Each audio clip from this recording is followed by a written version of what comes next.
Okay, girls, that's great. Now let's rehearse the costume change. You've got to do it in 3 minutes, so move it. Well, could you hear us back there? Yeah, but I don't think it'll bother anybody. So what'd you ever direct? The roller derby? Well, come on, Pearl. It's obvious she's tone deaf. That cow. One of these days, I'm gonna forget what Mama taught us about being ladies. I know what you mean. What are you looking at, you creep? Damn it! The idea is to keep that guard busy for 5 minutes, not to go scaring them off. Like we've been telling you, Maxine, honey, your ideas and our ideas do not coincide. There is no more time for your lip. Floyd's been out there too long. Somebody will spot the car. You do not seem to understand, Maxine. We do not want to spoil our chances for parole. Besides, we got our careers to think of, right? Right. Your careers? You're in for murder. Manslaughter, and it wasn't really our fault, right? Right.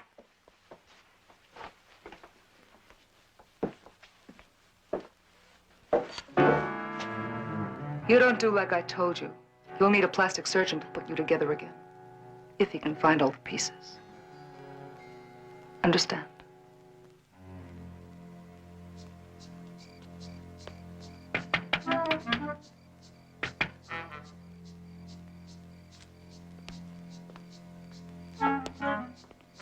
What's going on in there?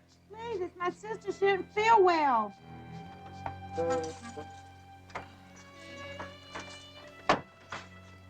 What's wrong with her?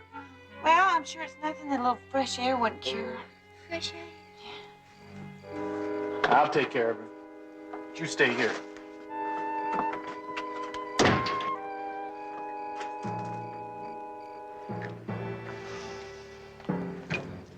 Oh, my, I feel better already. Still feel weak to me. No, that's better. You know, I've been watching you, Pearl. I know. I don't mean that. See, you ain't like the rest of these barracuda in here. An opening act, that's all you'll ever be.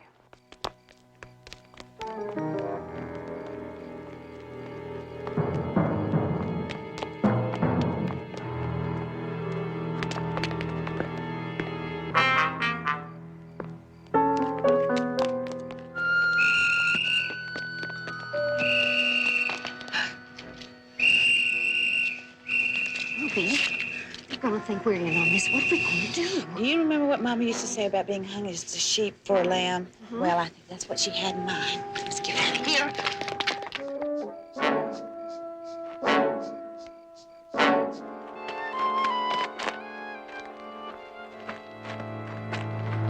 Is that you girls? Sure is.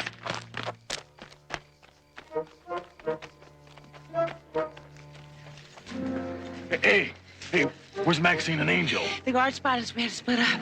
They're waiting up there at the north corner of the fence. Okay, I'll be right back.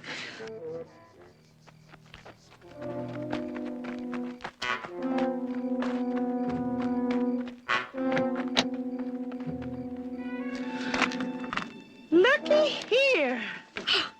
Oh, no. I do believe that fate provides for artists in mysterious ways. You drive. Okay.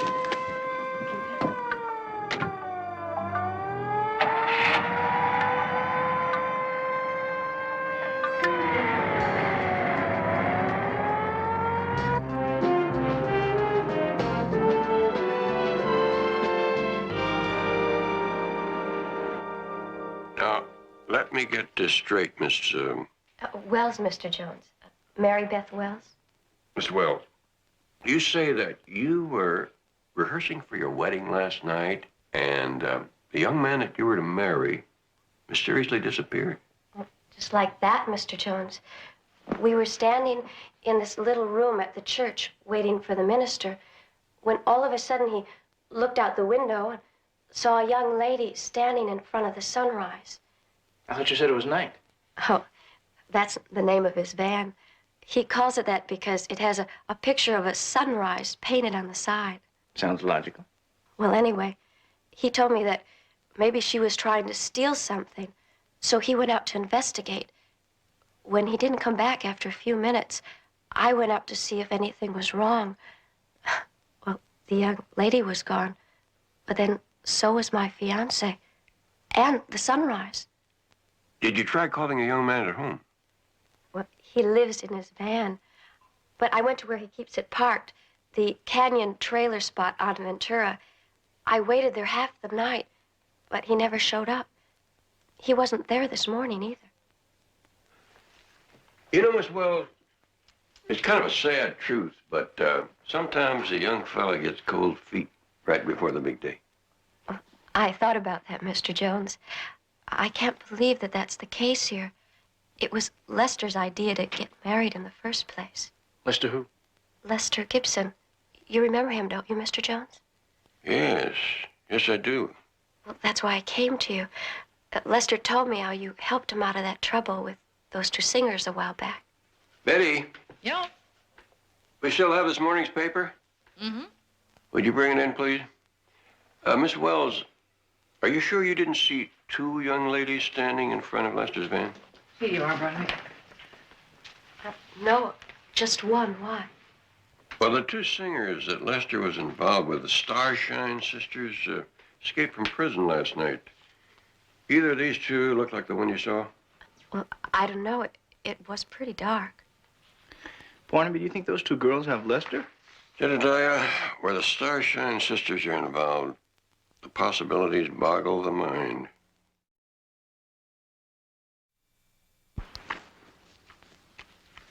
Pearl, why do I have this strange feeling that it was a mistake to go to Lester for help? At least we're not still driving around in a stolen car. That's right, only now we're just stranded on the side of a dusty old road. Lester should be back with that tire in a minute now. I don't know, Pearl. Sometimes I wish we never left Macon. Ruby. Ruby, honey, don't you ever talk like that. 'Cause we got a dream. And that is what makes us different. Now, we're gonna go to Culverton, look up Johnny Blue. And, honey, it is straight on to Nashville. Pearl, you got that look in your eye? You've been struck by a spear of inspiration, I can tell. Ruby, I got it. What? The Dream Makers. Pearl and Ruby Connors, the Dream Makers. I love it! You're a genius, Pearl. Lester! Lester, guess what? I just thought of a new name for the ad. The Dream Makers. What do you think? I think maybe I shouldn't be helping you. Why not? Why not? Last time I saw you, you burnt down my trailer. Tried to frame me for something you did. But you got this beautiful new van with insurance. And even had a little left over. And I nearly got thrown in jail with you. Lester Gibson. I told you they put us in jail by mistake. And that's why they let us out on a technicality. I don't know. Mary Beth will be worried.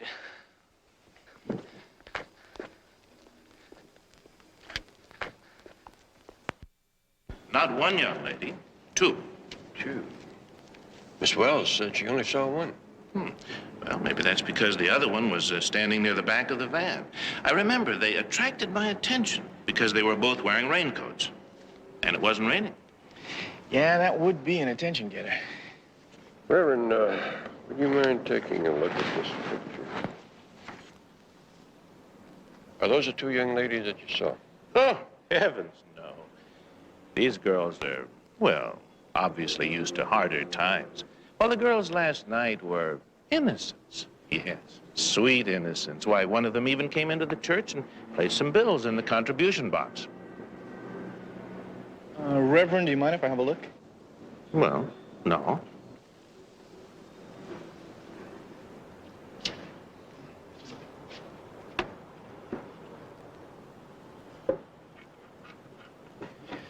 $0.35, Barnaby.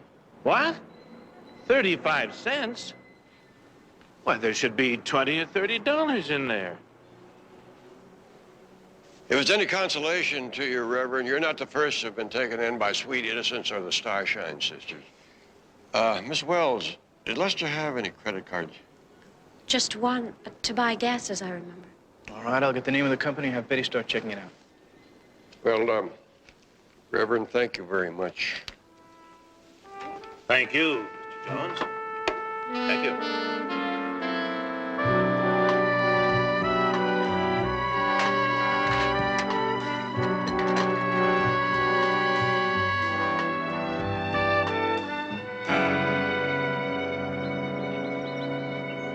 A little bit more wine, Pearl. Twist my arm, Lester.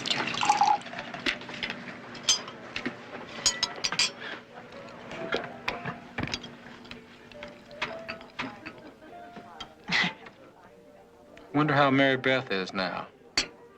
Lester, must we discuss your old flames over lunch? You know how I am when that green-eyed monster gets the best of me.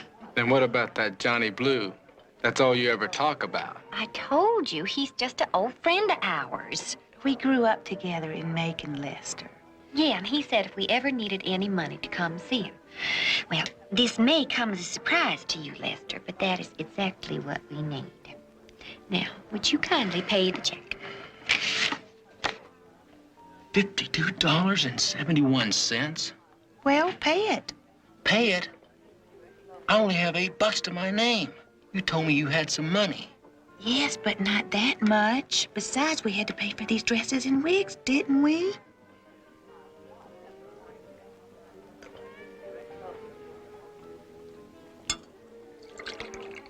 Lester, I think you better get the Sunrise ready to pick us up.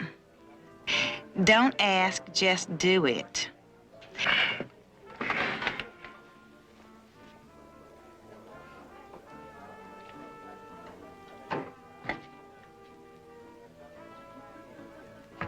Pink ladies for the ladies. Oh, I didn't believe we ordered any drinks, did we, honey? Compliments of the house. My name is Stan Tolan. I own this place. Mine is in San Leone.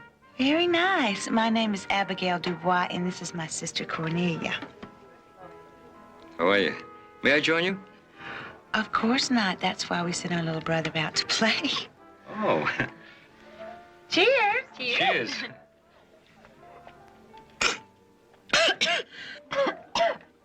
What's wrong, Cornelia, honey? Something wrong?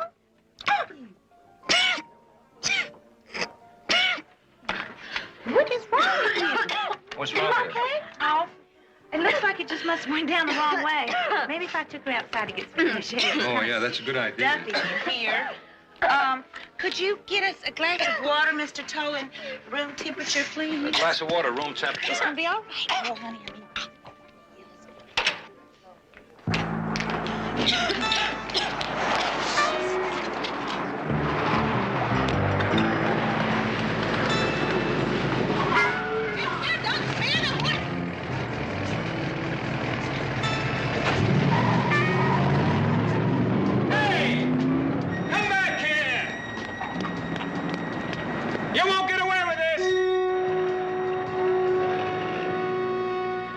I got the license number, Mr. Tolan. Also the credit card number. I'll get him. Don't worry. I'll get him.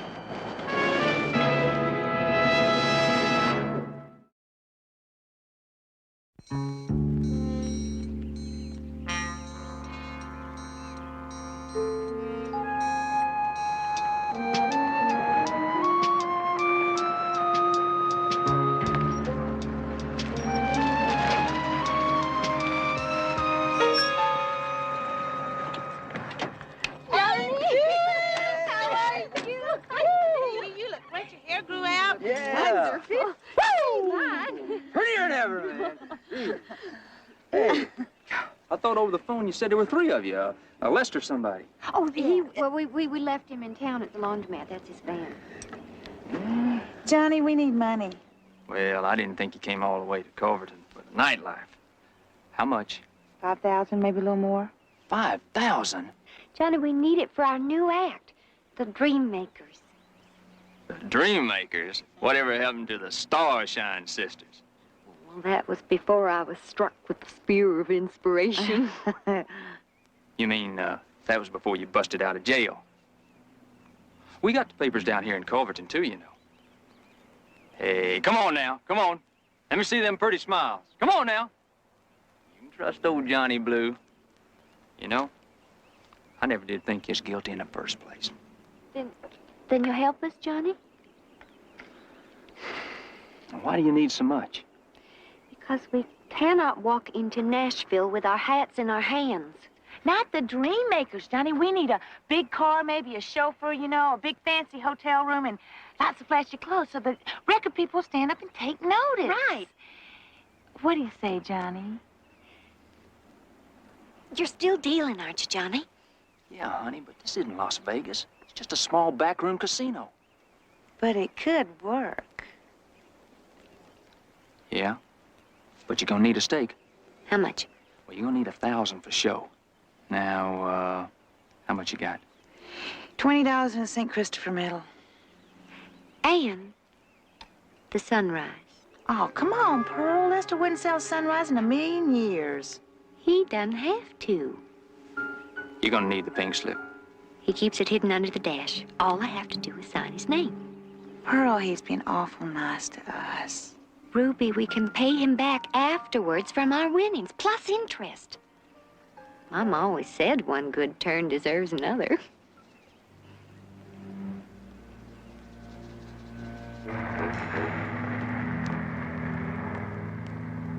That's him, all right.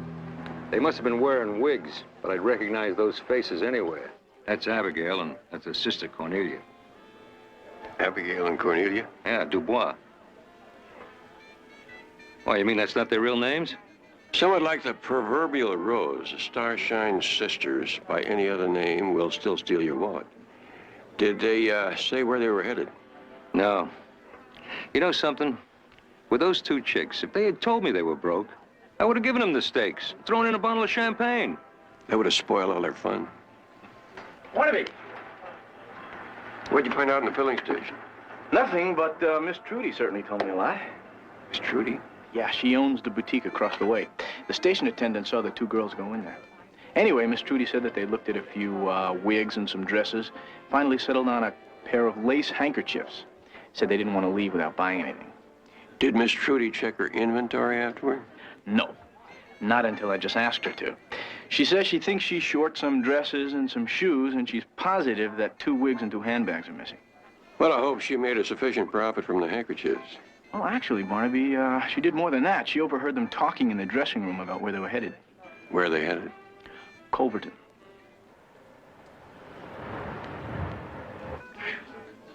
I know they're in here. A guy in the parking lot told me he saw them come in. Well, you see them? If I saw them, would I be asking you if you'd seen them? Well, if you didn't see them, and I didn't see them, what do you want me to tell you? That's him at the bar, Nick. I'm not leaving till I find them. Now, look, I've had just about enough. Hey, Joe, that's no way to treat a new customer, huh? My name's Nick DeMarco. I own this place. I understand you're looking for a couple of young ladies, right? You bet I am, and I know they're here. Well, maybe you're right, Mr. Gibson. Lester Gibson. Okay, let's take a look.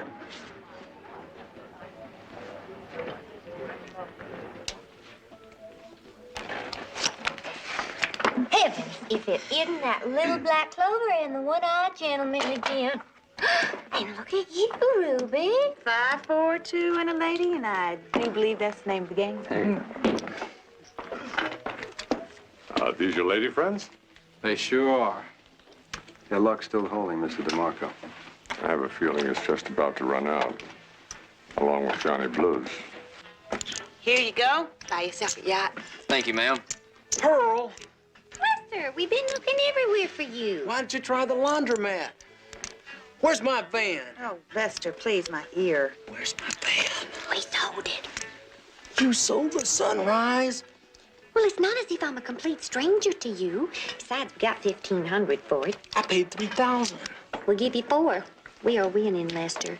B-I-G. That means big, Lester. Ladies, place your bets, please. Pearl! Ruby, as Mama used to say, you cannot expect a bountiful harvest without risking a few seeds. I think their luck just ran out.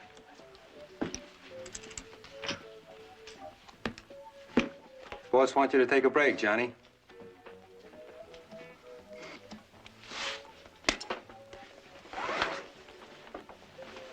On the other hand, there's that story about the birds and bush.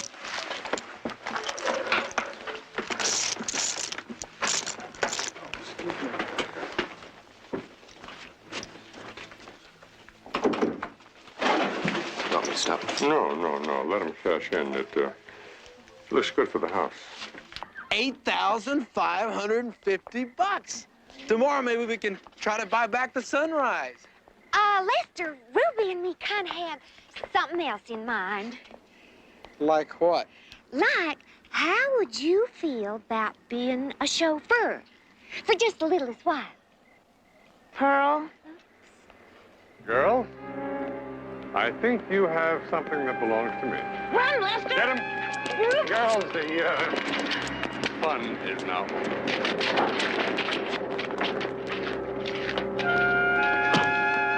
Oh, please don't hurt him.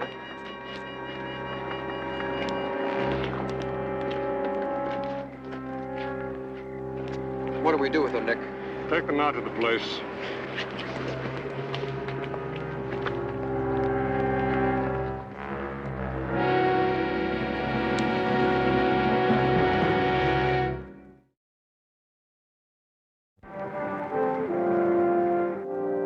Nice-looking girls, eh, Mary? But what makes you think they were in here? Couple of reasons. Number one, we checked every other place in town, and the other one is your sign out front says live entertainment. We thought they may have come in here looking for a job. Let me take another look at that picture, would you? There's a good chance they might have been wearing wigs. You know something? They were in here asking about a job. Yesterday evening sometime, I told them we didn't have anything, and I sent them away. Do you have a young fellow with them? No, they were alone. Did you say where they were staying? It was during the dinner hour. I must have talked to them for all of 30 seconds. Did you have talked to anyone else in here?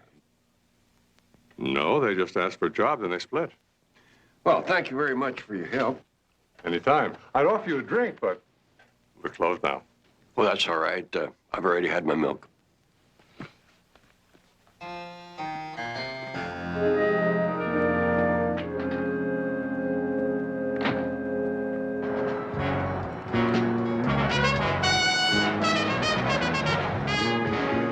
Well, Barnaby, if they just drove on last night, they could be 500 miles from here. It's possible, but I don't think they'd come to Culverton just to perform at the Hideaway. Barnaby, look at that. What do you think? Not a Rembrandt, but I'd say it's a sunrise.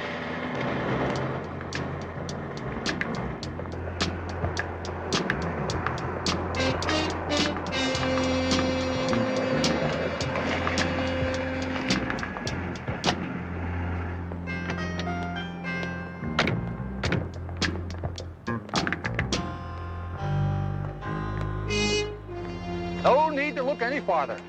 That van is you, or my name's not Smiley Oldswanger, largest used car dealer in Culverton, California. That's quite a name. Mind if I just call you Smiley? Mister, you can call me anything but late for dinner. My name's Barnaby Jones. I'm a private investigator. This is my associate, Jedediah Jones. Hi there, Smiley. What can I do for you? This van here, did that used to belong to a fellow named Lester Gibson? Yeah? Why? When did he come in, do you know? He didn't. His wife bought it in yesterday. His wife? Pretty little thing. Came in with her sister. But he had signed the pink slip, so everything was on the up and up. Did she say where her husband was? Oh, in some hospital. That's why they needed the money in a hurry, so he could have open heart surgery. Did she give you an address where they were staying? She said they moved around a lot. What time of day was it? Around 4:30. Well, that would mean they came here before they went to the Hideaway. The Hideaway? If they went there, I sure bet they didn't have much money left over for the operation. What do you mean? Nick DeMarco runs a little casino in the back room. Oh, he didn't tell us about that. Well, thank you very much, Smiley. Pleasure. You know, Barnaby, I cannot believe that Lester would let them sell his van, not for gambling money. Jedediah, you realize that Lester hasn't been seen since yesterday afternoon? Mm-hmm. That's what's got me worried, too. Lester, we're sorry we got you into this. But if we ever get out of here, we're going to make it up to you by letting you be our manager. Any ideas?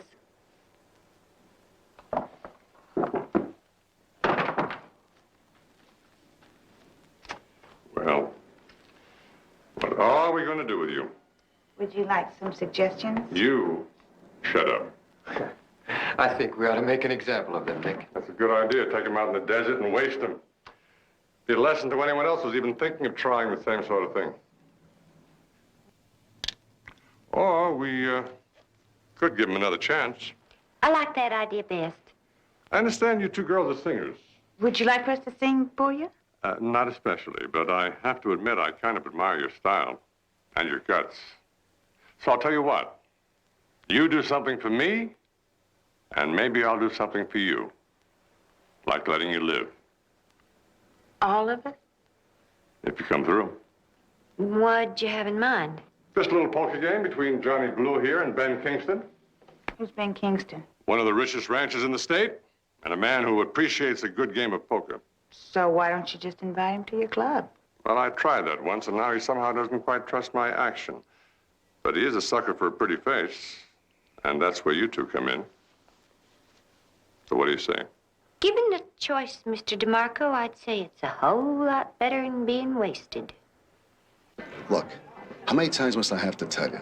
I don't know what two girls you're talking about, and I don't know anything about a backroom club. Now, if you gentlemen will excuse me, I've got customers. Not exactly a know-it-all, is he? Barnaby, you're not going to believe this. Lester? Mr. Jones, what are you doing here? Looking for you. Mary Beth was worried. She thought something happened. Something did.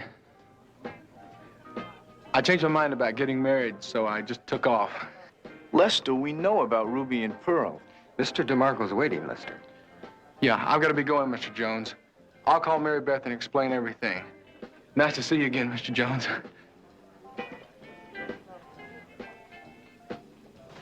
Nick, that private detective's out there. He spotted Lester. I didn't tell them anything. Take him back to the place and keep him there.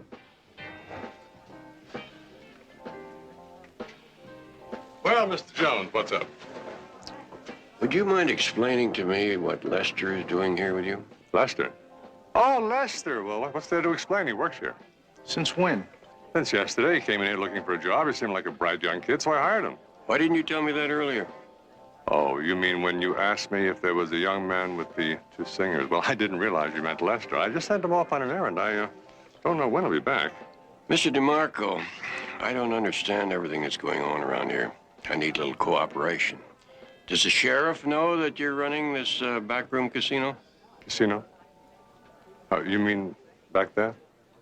Well, Mr. Jones, I really don't know who's been talking to you or what you think you know, but you're quite welcome to take a look.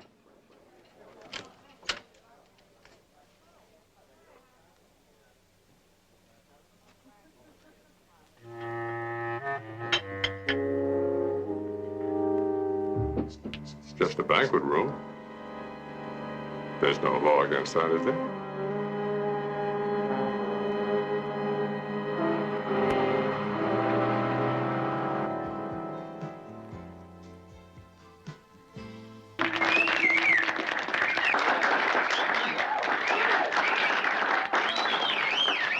Thanks, folks, and remember, we're the dream makers. You'll be hearing from us. I bet we will Well, what? be hearing from you. Singing like that, how long are you going to be playing here? Oh, well, that depends on management. That was just an audition arranged by a friend of ours. Oh, well, I better talk to the management. They owe me a couple of favors. First, I'd like to buy you two a drink. I'm sorry, we don't drink with strangers. Oh, I'm no stranger. Name's Ben Kingston. I'm really just a country boy that happens to own a lot of the country. Come on, sit down. But we can't, Mr. Kingston. We're cousins sitting. With our cousin Willie, Aunt Meldie's boy from Macon. Well, why don't we get him a milkshake or something? How's that? Willie's 30. Oh. And he has this terrible disease. Aunt Meldie calls it the gambling fever. It's not like he can't afford it, though. Do you know the Dubois family, Mr. Kingston? Dubois? The Dubois from Macon. Sounds kind of familiar. Yeah, listen, I tell you what. Why don't you go look in on Cousin Willie? I'll wait for you down here. How's that? I don't know. I mean, once Cousin Willie starts chewing your ear. Uh-huh. You know, it sounds like I better go along with you just to give you an excuse to leave. You wouldn't mind? No, let me get my hat.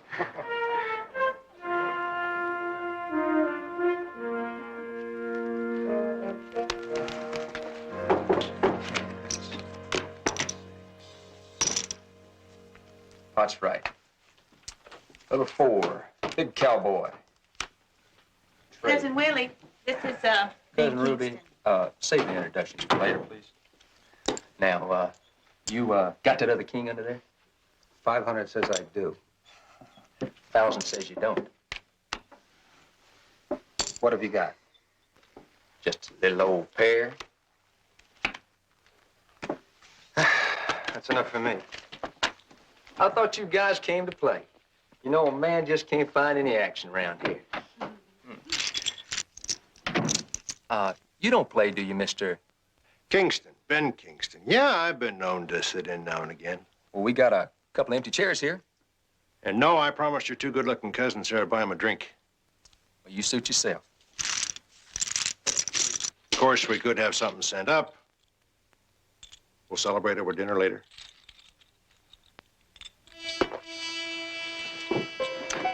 Well, Pearl, I think Cousin Willie's fever is catching. I do think we should call room service. What do you sell them? Much as you can buy.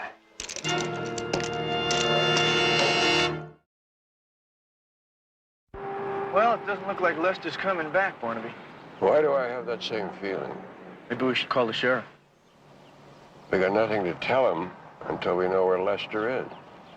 I think our best bet is to let DeMarco make the next move. Barnaby.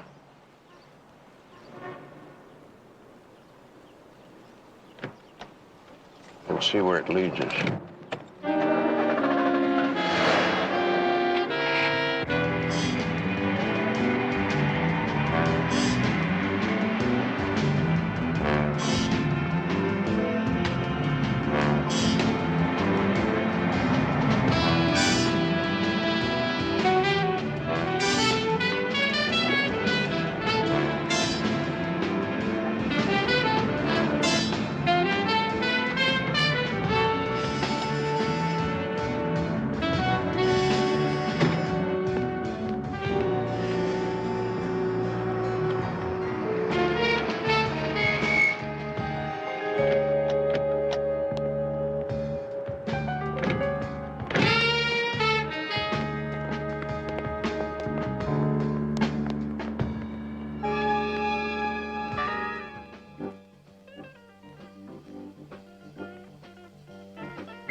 How's it going?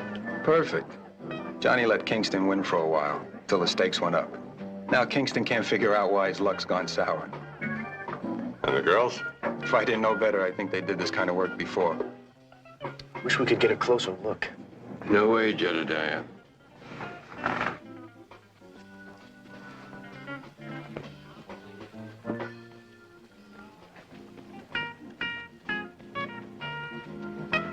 She came from over there. Okay, I'll go take a look. And Jedediah, until we find Lester, they hold all the cards. Okay. I'd better get back.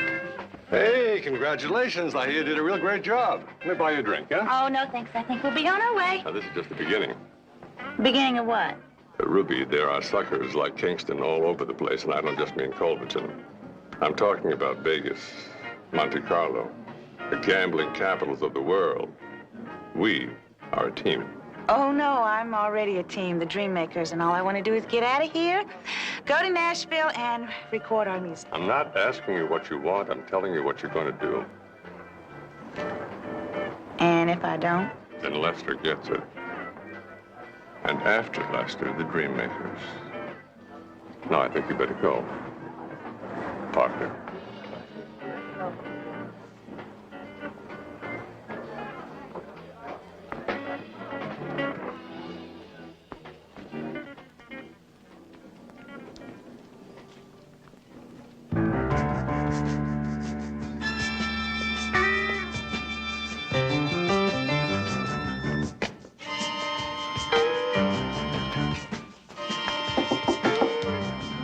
Ruby. Yes. Where's your 200?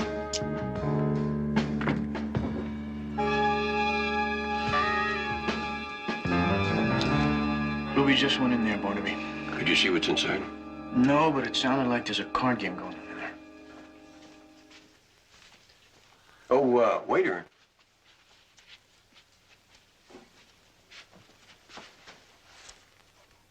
How'd you like to take the day off and go fishing?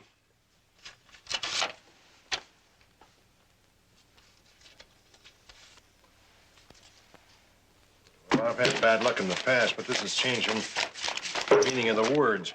There you go, 10,000. This gets any worse, I'm gonna be playing on my credit cards.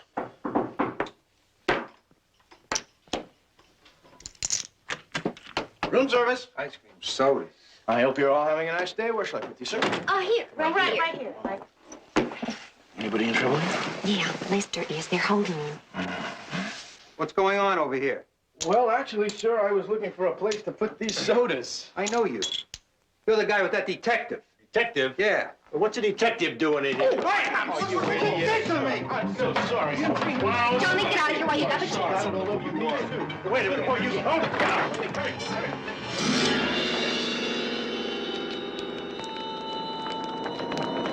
Hold it, ladies. Hold it. Mr. Jones, boy, we'd like to see you. Where's Lester? Mr. Jones, you gotta help him. They said they'd kill him if anything went wrong. Barnaby! We better get out of here. Where are they holding Lester? Probably up at the barn. I'll give you directions. I got a better idea. You take us to him. I was supposed to get married today.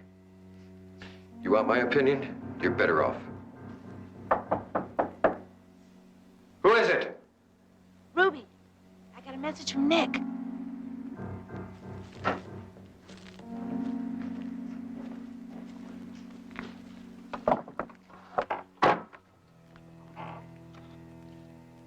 What is it? You're fired. Tie him up.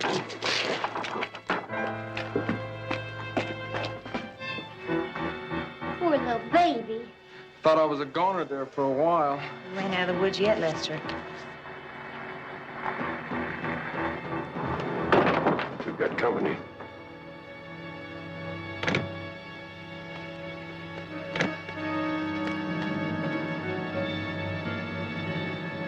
What now, boss?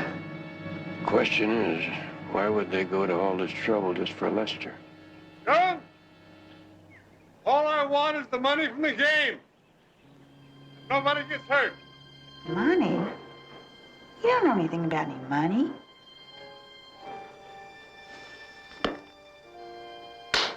Pearl, you didn't.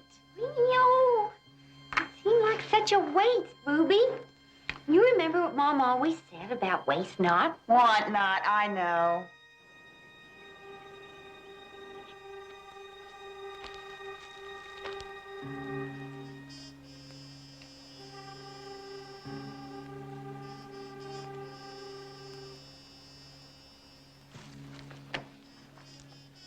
Jones, I'm giving you one more chance. Throw that money out. What about Lester and the girl? Nobody gets hurt. As long as I get what's mine. All right, I'm opening the door and throwing the money out. Barnaby, they'll never let us go. They know we're gonna head right for the sheriff. With that kind of deduction, Jedediah, you should graduate that law school with straight A's.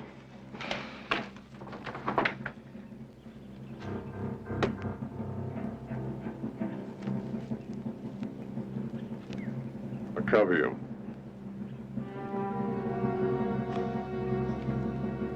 Lester, get in the car. You're driving. You two stay put. You get on the back. I'll tell you how we do this.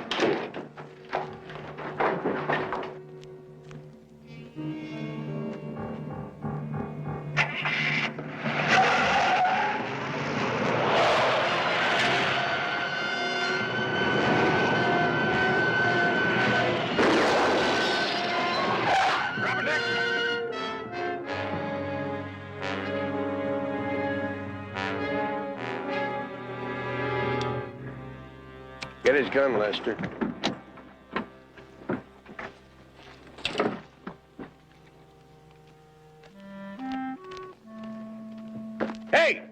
Girls, you don't want to leave without saying goodbye now, do you?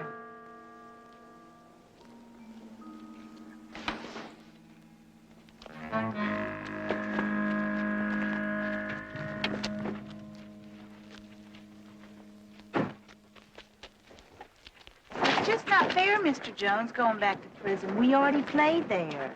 Well, look at it this way, Ruby. They liked you so much, they want a repeat performance. Take care, Lester. And I meant what I said about being our manager when we get out. Any ideas? I'll work on it, Pearl. I'll work on it.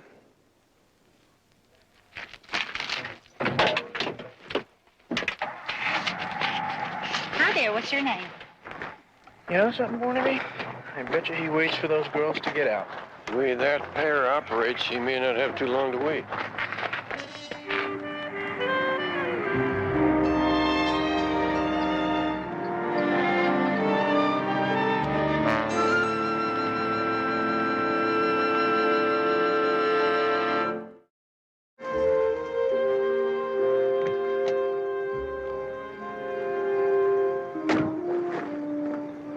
Thank you.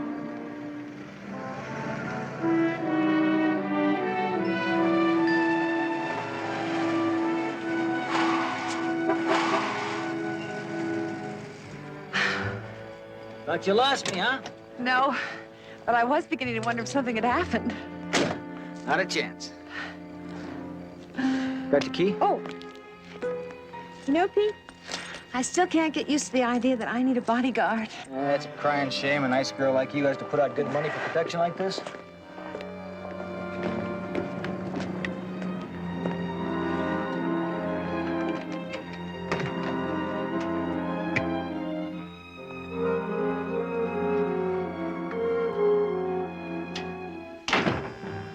You know, Miss Kelly, all I'd like to do is to get my hands on that creep. He's gotta be a real sicko, you know?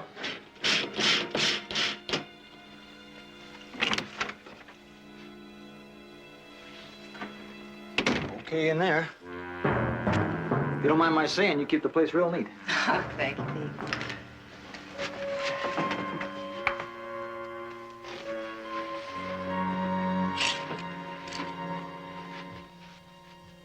Well, everything looks A-okay, as usual. Now, you're gonna have yourself a real good night's sleep tonight, right, Miss Kelly? That's something I'm really looking forward to, Pete. Now, remember, if you need me, I'll be right outside my car.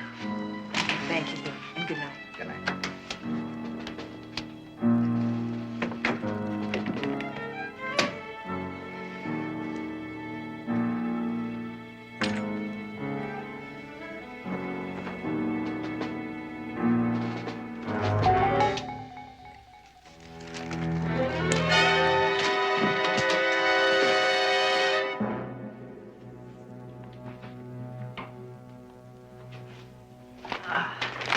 Thanks, Joe.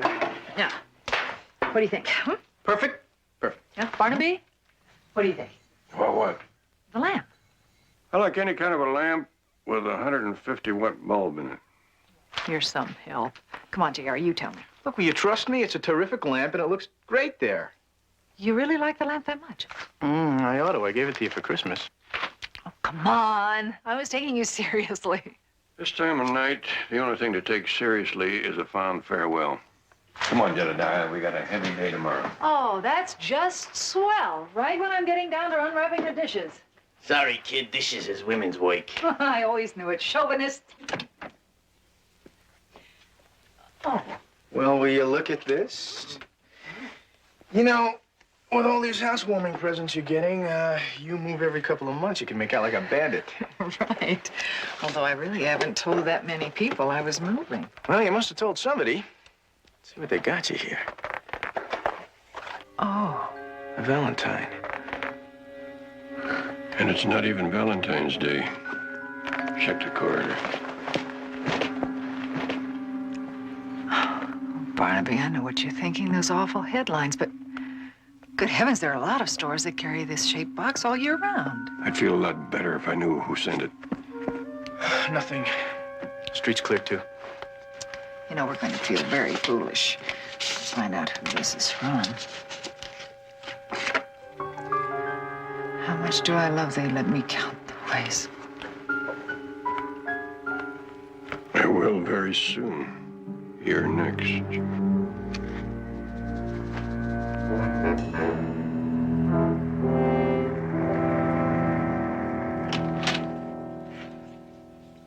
The lab boys are double-checking the candy box and the note. Double-checking. Just what does it take, John, to tell whether it came from the Valentine killer or not? Barnaby, I'm as worried about Betty as you are. But there's just no way to be sure that pasted-up note is the same as the ones the killer sent his victims. What about the candy? Sold by the carload in every drug and dime store in the country. These phone conversations. I don't find anywhere in this file that you managed to tape any of them. No, we got into it too late each time. The first two victims, Doreen Lockwood, Elsie Barton, according to friends, both thought it was just somebody who had a crush on them from afar. Now, this one, Linda Kelly, didn't come to us until the killer had started sending her photographs of herself. According to the newspapers, that's generally just before he strikes. That's the pattern. First gift, then ugly phone calls, and more gifts. And finally, I guess, when he grows tired of the game, he sends them pictures. Shortly after that, he kills. And doesn't leave any clues? No. No, he may be nuts, but he's not dumb. No fingerprints. Even develops his own pictures. Not one lead. Lieutenant? Yeah. Excuse me. This just came in. Hi, Mr. Jones. Oh, hello, Will. I just heard about Betty. She okay? So far? What is this, Sergeant? Devonshire Division. They uncovered a woman's body in a shallow grave. Looks like she's been dead about a week. Strangled? No, it's not the Valentine killer. This lady's been stabbed several times. We're going to check her fingerprints for identification. Well, stay with it. Bring me the coroner's report as soon as it comes in. Yes, sir. Nice to see you, Mr. Jones. Yeah. Well, Barnaby, why don't you go on home and get some sleep? You know, there's one thing about all this that doesn't seem to fit. What's that? It's timing. In each case, the killer waited 3 or 4 weeks before contacting his next victim. In Betty's case, he only waited 24 hours after killing Linda Kelly. Could be he's getting overconfident. Could be. I thought we agreed that you were going to stay home today. That was last night. Yeah, you know, something to do with a woman's right to change her mind. And not letting herself get frightened into a corner by that Valentine maniac. I mean, Barnaby, if I hide at home, like a scared rabbit, I'm already his victim. Is that your opinion, too, Jedediah? Don't look at me. You know Betty, she has a whim of iron. And Barnaby, it is better if I stay here and keep busy instead of sitting home worrying. All right. And JR, would you get that copy of the file that Lieutenant Biddle gave me? Mm-hmm.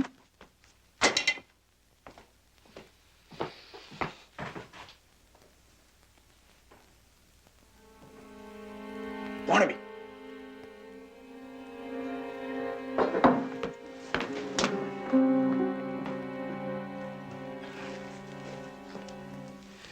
There's somebody out there.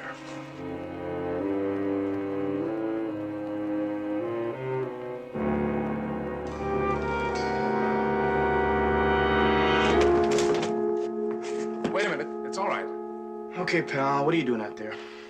It's all right, Jedediah. Come in, Will. Thanks, Mr. Jones. Hello, Betty. Will, what a surprise. Will Gowan, Sergeant, LAPD. I don't care if you're Friar Tuck of the L.A. Rams. You should not be lurking out there like a second-story man. What's the matter with you? This is my cousin, Jedediah Jones. We're a little nervous around here, Will. Sure you can understand. Sure. I'm sorry. I should have let you know I was out there. Been much too long, Betty. Give or take a year or so. What are you doing here, Will? Oh, it's my job, lady. My job. I'm one of your new bodyguards. My what? How come? Lieutenant Biddle got it straight from the chief. The department has no intention of letting Betty become the 4th victim. That's ridiculous. I mean, I have Barnaby and JR to look after me. No offense, Will, but I mean, that's the last thing I need is to go tripping over a mob of bodyguards. Don't worry. I'll stay out of your way. But orders are orders. Well, since we have to put up with you, maybe you can help. Any way I can. Problem is that somebody has to go through this file and see if they can find a common denominator between these victims and Betty, which would point to the killer. Well, before you go through that file, why don't you have Betty talk to Ellen Ashley? Ashley, the roommate of the second victim, Doreen Lockwood? Right. Now, her description was very vague, but it might trip something in Betty's mind. Miss Ashley? Mr. Jones. Miss Ashley, this is Betty Jones. Hello. The next girl most likely to, huh? You take care of yourself, you hear? Thanks. And I'd like to thank you for taking time out to talk to us. Have you had a chance to think about what we spoke of on the phone? It's no use, Mr. Jones. There's nothing more I can tell her about the Valentine case, and I've already told the police. Sometimes it's more helpful to hear the words instead of reading them in a police file. Okay, but remember, it was dark, and I only caught a glimpse of the man. In his late 30s, I believe you said. Let's walk. I've got to get back. Could have been in his early 40s, over 6 foot and thin. According to your statement, he was wearing nondescript clothes. Dark pants, maybe blue jeans, a light-colored rain jacket, a hat. Oh, yeah, and crepe or thick rubber-soled shoes. Now, I remember that because he didn't make a sound when he walked on the hallway floor. It's made of tile. Can you think of anything else? Anything at all? Well, as I was going up the stairs to the apartment, I glanced around just as he was coming out the front door. Now, it seems to me he stooped a little bit, like he was lame in the right leg. That's it. That's all I can tell you. One more long shot. Doreen and his last victim had one thing in common. They both worked in this general neighborhood. Now, did Doreen ever mention meeting someone who struck her as acting strangely? No, not that kind of strange. Well, look, I sure hope they catch him before he... Right.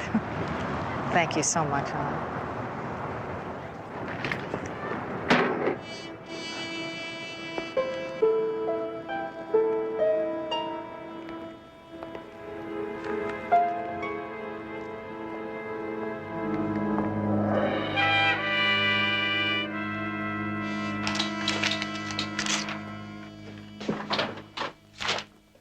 Hi. Hi. How'd it go with the roommate? Not too well, I'm afraid. At least nothing that she could remember rang any bells. Did Barnaby come back with you? No. Oh, well, do you know when he's coming back? Because I worked out a terrific theory I want to try on him. Well, I don't know when he's coming back, but he did stop off at Lieutenant Biddle's for a meeting. Oh, terrific. I can try it out on both of them. I'll see you later. Bye-bye. You know, speaking of bells, it seems to me I heard the lunch bell. About 1:15, you know. Oh, Will, I really have to get with this typing. I'll tell you what. You go on and take your time, and if you don't mind, bring me back a ham and Swiss, all right? Wrong. I can't leave you alone. All right. Bring us both back a couple of sandwiches. The deli's just down the street. You come with me. Will, I'll be all right. Listen, I'll lock the door right behind you. I want to hear that door lock. Yes, sir. Yes, sir. Yes, sir. Did you hear it? Yeah, I heard it. And hold the mayo.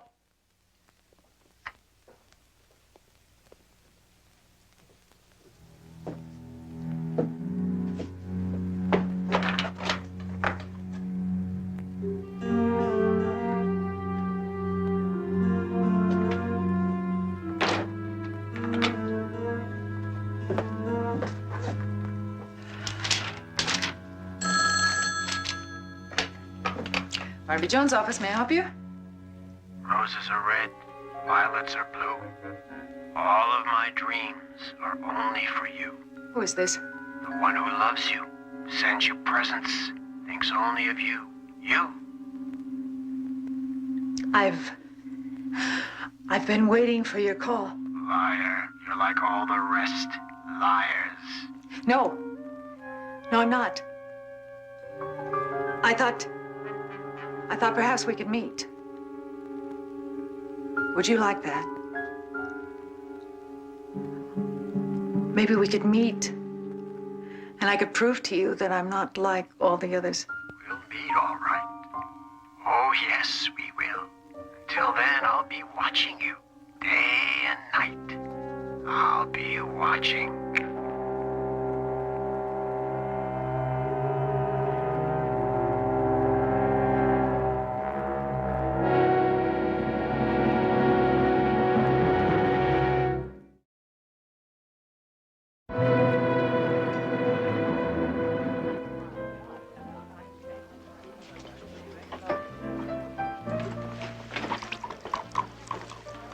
How do you feel? Awful. Really awful. What did you leave her alone for? If I knew you were going to do a boneheaded thing like that, I never would have left. You're right, it was boneheaded. Now stop it, you two. Let's be fair. After all, it wasn't as though I was face to face with the man. Could have been calling from 100 miles away. Mm-hmm, or 100 feet. You're not going to get any brownie points for telling the man that you wanted to see him. We don't want to rile him up and cause him to hurry his schedule, now do we? I know. It's just he made me so angry. I wanted to see him so I could hurt him. I mean, really hurt him. I've never felt things like that before. I can understand how you feel, Betty. But next time you arrange to get yourself out on a limb that way, make sure one of us is around to catch you. Okay, boss. What's next? Well, Jedediah may have the answer to that. He was trying to explain a theory to me and Lieutenant Biddle when we got Will's call. Yeah, well, it's something that hit me when I was checking the Valentine file. I noticed that 2 of the victims, Linda Kelly and Elsie Barton, didn't drive. They didn't own cars. They took the bus to and from their jobs. Yeah, but Doreen Lockwood did own a car and she did drive. So what? Well, the so what is that Doreen's car was in the shop being repaired for 3 days prior to her death. So you feel that if Doreen took the bus for those 3 days, that's the common denominator? Makes sense, doesn't it? Yeah, but the Barton girl didn't work anywhere near Lafayette Park. Even so, she and Linda Kelly took the same bus line, which is the same one that Doreen would have had to take. The Parkrest line. The park? Barnaby, when I was apartment hunting and I lent Marge my car, I rode on the Parkrest bus a couple of times. Betty, when you get back to the office, call the bus line. Get the Parkrest schedule, also the names of all the drivers who worked it. You and I are going to have another talk with Doreen's roommate. Come on.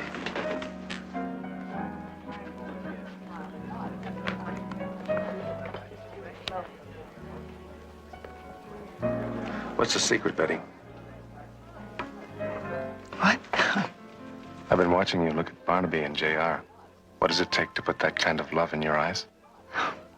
Oh, well, they're family. So outsiders still don't stand a chance, huh? I thought surely by now you'd given up on me. So did I. But then all of this happened, and suddenly we're right back there again. I'm swinging, and you're ducking. Well, as long as you wear velvet gloves, neither of us is going to get hurt. Raise the arm. It's still not right. Loosen that one up. They're too rigid. I want a natural look. Hello again, Miss Ashley. Really, Mr. Jones, I thought we were finished. This display has to be ready by tonight. Well, this will only take a moment of your time. This is my associate, Jedediah Jones. Hi. Hi. Lower the arm and fix the scar. I'm sorry, Mr. Jones. What did you want to know? How about Doreen Lockwood? When her car was being repaired, did she take the bus to work? No, she never took a bus. Are you sure about that? Positive. Doreen got uptight riding in crowds. It gave her claustrophobia, so she only took cabs. Would you excuse me a minute?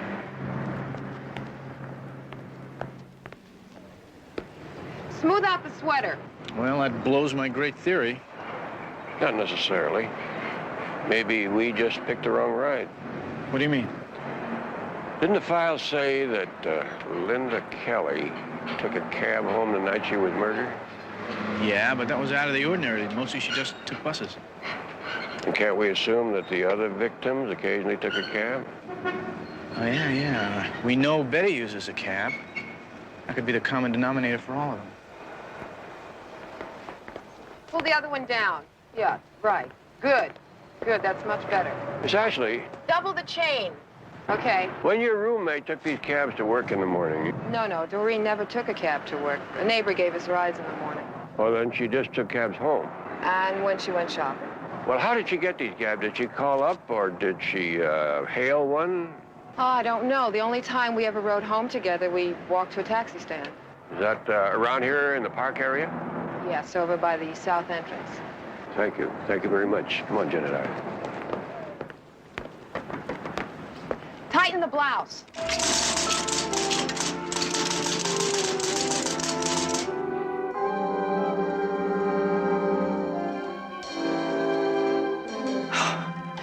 Mr. Pearson, I'm sorry, I didn't hear you come in. Oh, you look so busy. I didn't want to interrupt. Oh, I'm sorry. I didn't mean to frighten you. Oh, that's all right. I'm just a little skitterish these days. What can I do for you? I was hoping to see Barnaby. Oh, I'm sorry, he's not in. Is it about the quarterly tax return? Oh, no, nothing to do with that. Is there anything I can do to help? Well, I think something suspicious is going on in this building, and I thought Barnaby ought to know about it. What do you mean, suspicious?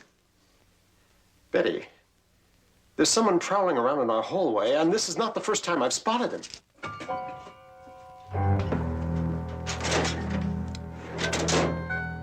Good heavens, Betty! He'll be all right. Just show me where he is. Oh! It'll be all right. Come on. He was just down the hall. He's still there. All right.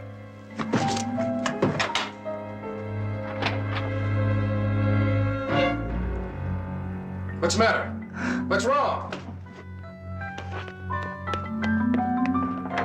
It's all right. It's all right. It's just Mr. Pearson. He's Barnaby's tax consultant down the hall. Then what are you doing with a gun? Well, he thought you looked suspicious out there. You two know each other. Oh, I'm sorry, Mr. Pearson. This is Sergeant Gyan from LAPD. He knows I can't stand cigars, so he goes outside to smoke. I just forgot he was in the hall. I'm sorry. With all these guns around, no wonder people are always shooting each other.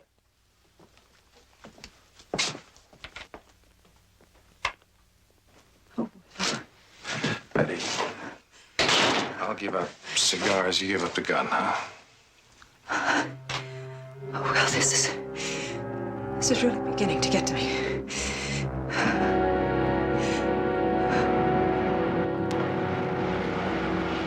Okay, Charlie. Pick up passenger at the corner of Broadway and 3rd. And pronto, Tonto, the lady's pregnant.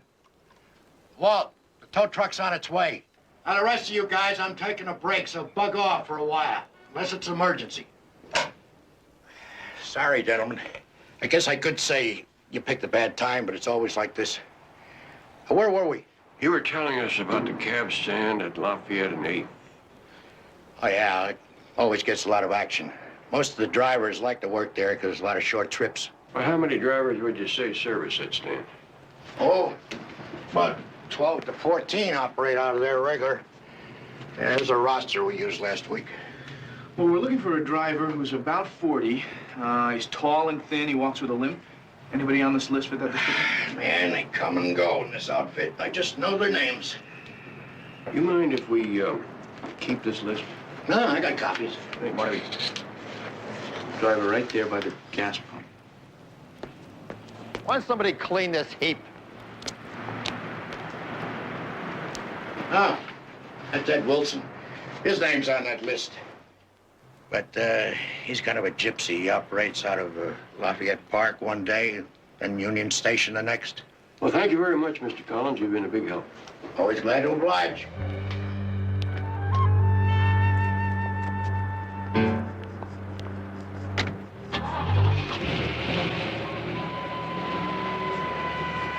Well, are we just gonna let him get away? Yeah, so we're sure he's the right man.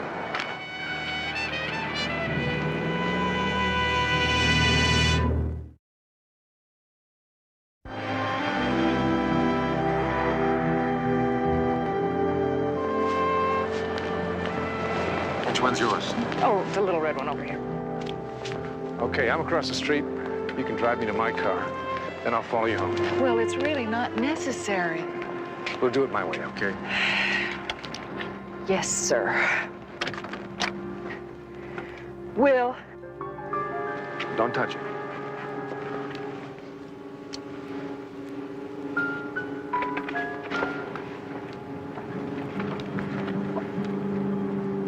We will be together soon, my darling.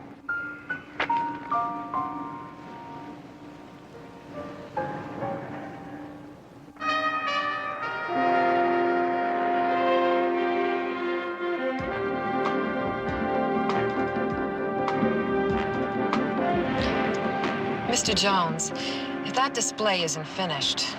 Bear with us just a little bit longer, Miss Ashley. Yeah, just think what it would mean if one of those drivers was a guy in the hallway. Here comes another one.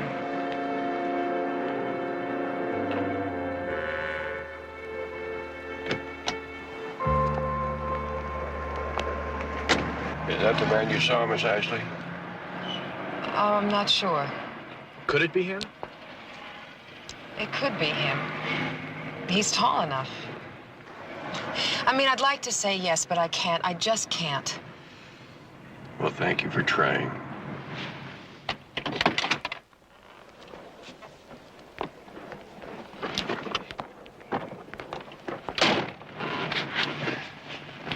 Well, here goes our last chance. I'm not so sure. Is there an address for Wilson on that registry? Yep, right there. All right. Let's go have a look around.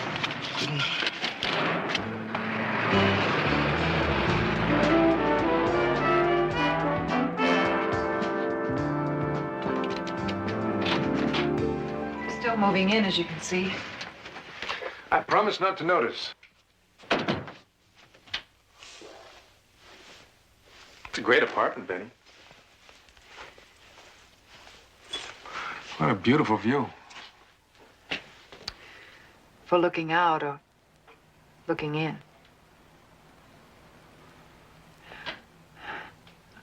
The drapes were supposed to be delivered this morning. I wonder what happened to them. I can speak to the manager on the way out if you like. I wonder how many people are watching me right now. I wonder if he is. Betty, don't. I have the strangest feeling his eyes are on me right now. That he watches me all the time. That's enough. Why me? Why? What did I do to attract him? And how does he know what I'm doing and where I'm going? Betty, I told you to forget it. Now, you're in your own home. You're being guarded 24 hours a day. He can't touch you. I've got to make my call into the office. I want you to go and take a nice hot bath. Oh, I don't think I could. Listen, I promise you, I won't leave until my replacement arrives, okay? Now, you go on and do it. All right, maybe a hot bath would help.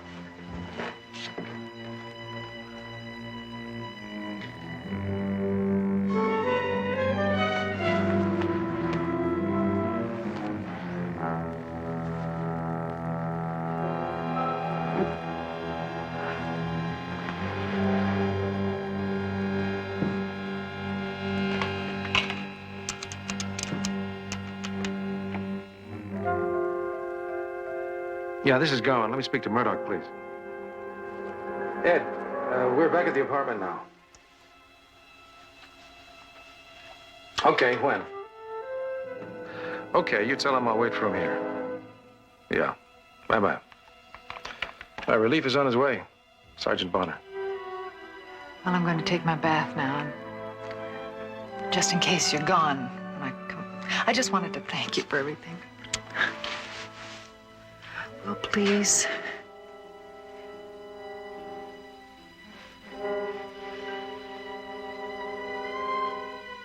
Okay.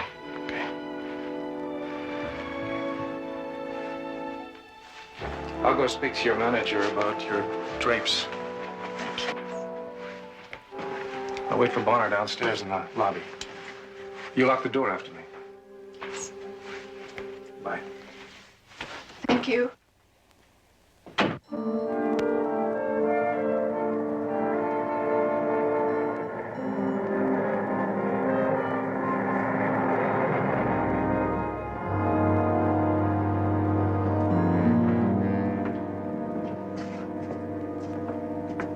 This is it.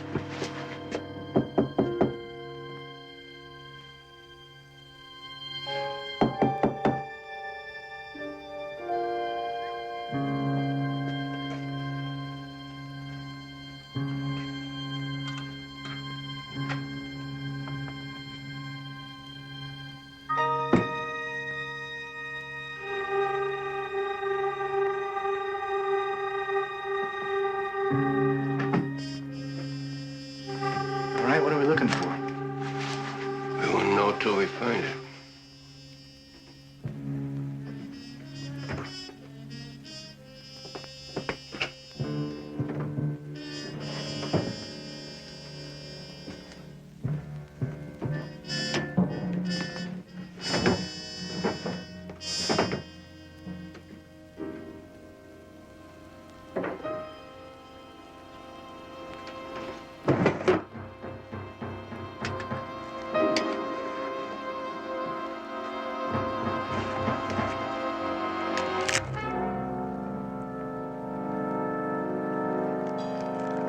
Get it, Diane.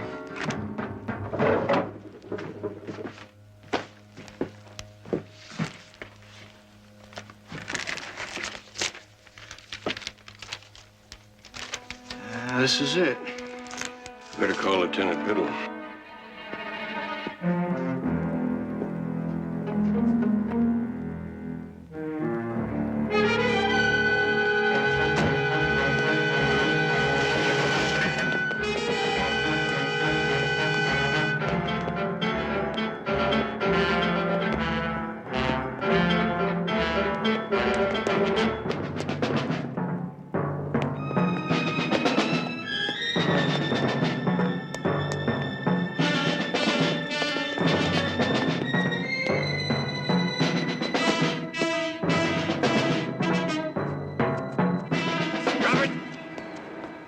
Drop it right now.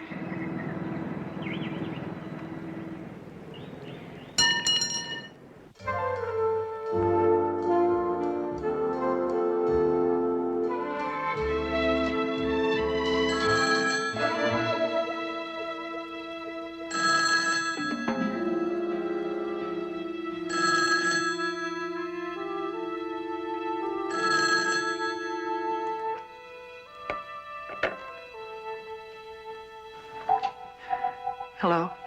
Betty, it's all over. What? The Valentine killer. They've got him in custody. Lieutenant Biddle is booking him now. Oh, Barnaby, are you sure? Sure, I'm sure. He confessed to the 3 killings. Betty, it's really over. I just can't believe it. Tell him we ought to celebrate. Tell him I heard that.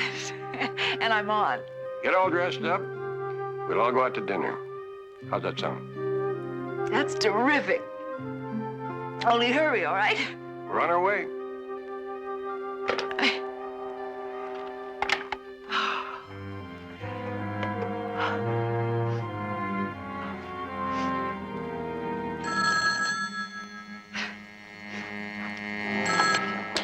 Listen, Barnaby, tell JR that I... Sorry I'm not who you expected, Betty. But I'm not jealous. Because soon I'll be the only man in your life. Watch for me. I'm very close.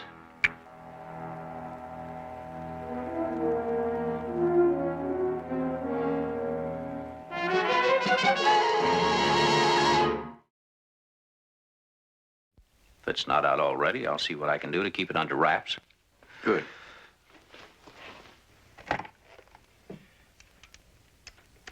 John, does Will know anything about all this? Well, Lieutenant, if he does, you better tell him to cool it. Will? Will Gowan? You assigned him to guard Betty. No, no. I never gave Gowan that detail. He's supposed to have the week off. I assigned Sergeant Taylor to the first shift. Lieutenant Biddle, talk to Sergeant Taylor, please.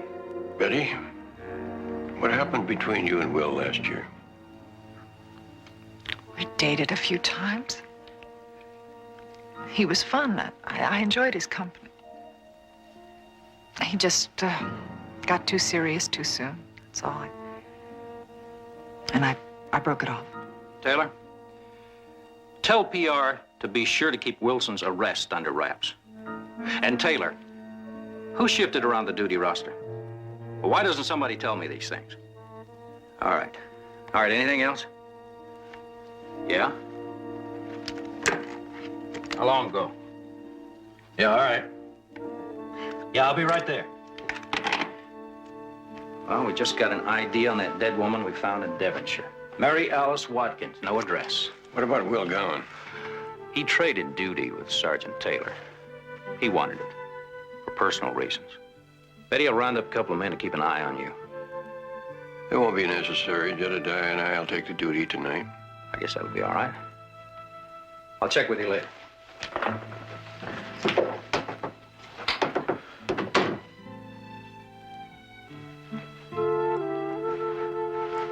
What's wrong, Betty? I was just trying to remember where I heard that name before. What name? Mary Alice Watkins. It's really familiar. How come? I don't know. Mary Alice Watkins.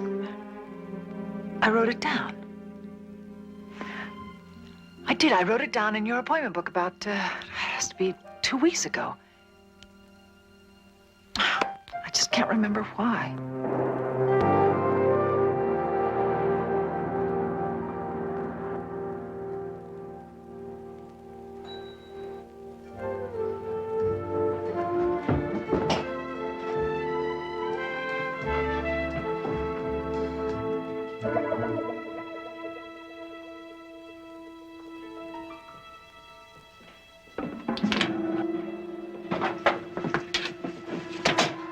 Just hoping that there's some clue as to why I made the notation in the first place.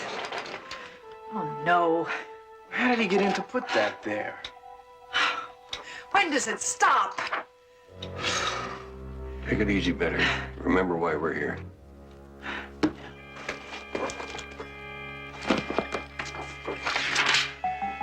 There are pages missing. A whole week missing. From 22nd to 29th of last month. Must have been when JR and I were up at Coverton. That's right. Well, you wouldn't have had any appointments at that time anyway. Well, then why did you write down Mary Alice Watkins? I wrote it down for Henry Pearson. Our accountant down the hall? Yes. He came in looking for you. He had had a fight with his girlfriend, and he was positive that she had run off with another man, and he wanted you to look for them. Henry Pearson? What did you tell him? Well, I said you didn't handle those kind of investigations, and that seemed to upset him. So I wrote down her name and told him that I would mention it to you when you got back. I don't recall that. Well, that's because the next morning he came in and was very apologetic and said that he had made up with his girl and for me to forget about it. Barnaby, what do you think? I think it's time to talk to Mr. Pearson. You're right, I'll go with you. I want you to stay here. I don't want Betty left alone.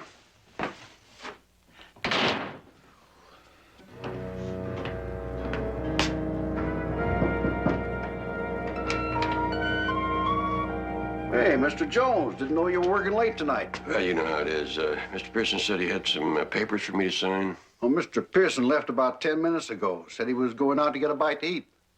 Sounds like he'll be back. I'll wait for him. Sure, you do that.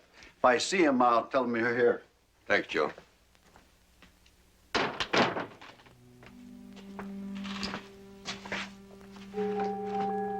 GR, I think there's some clean cups on top of my filing cabinet. Okay. Thanks, honey.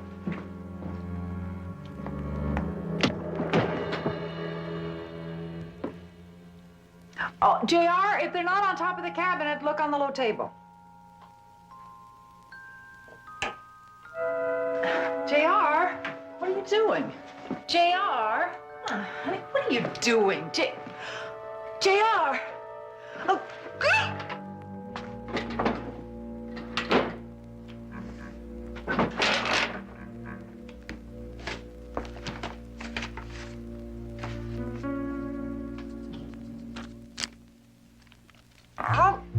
Stop it.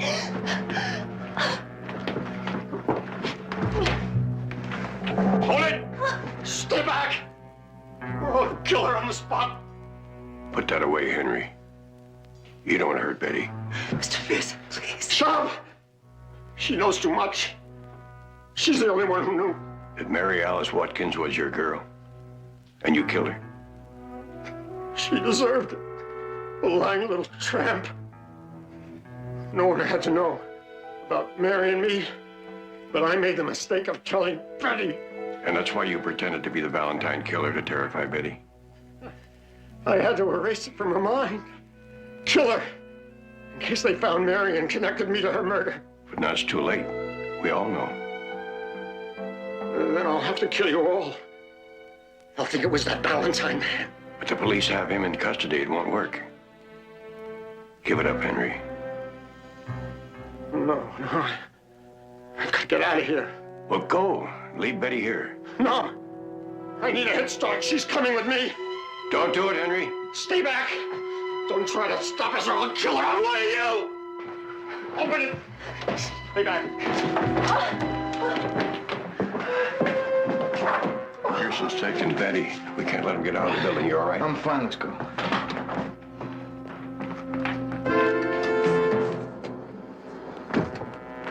Take a stare. Joe, that's an emergency. Open his box.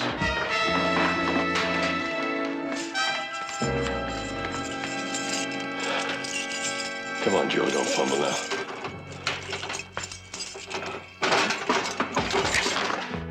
Count 10. Turn the power back on. Where'd we stop? They pulled some trick. Mr. Pearson, these old buildings. Everything's breaking down all the time. You know that. A trick. It's a trick.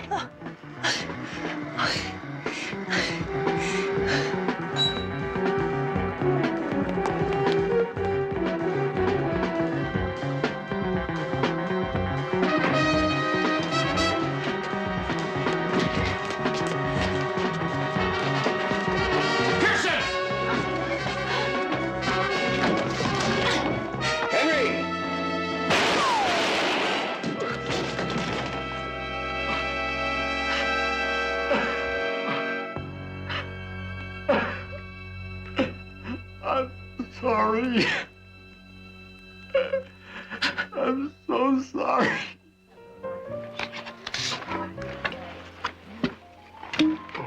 With love, Barnaby. Oh, thank you, kind sir.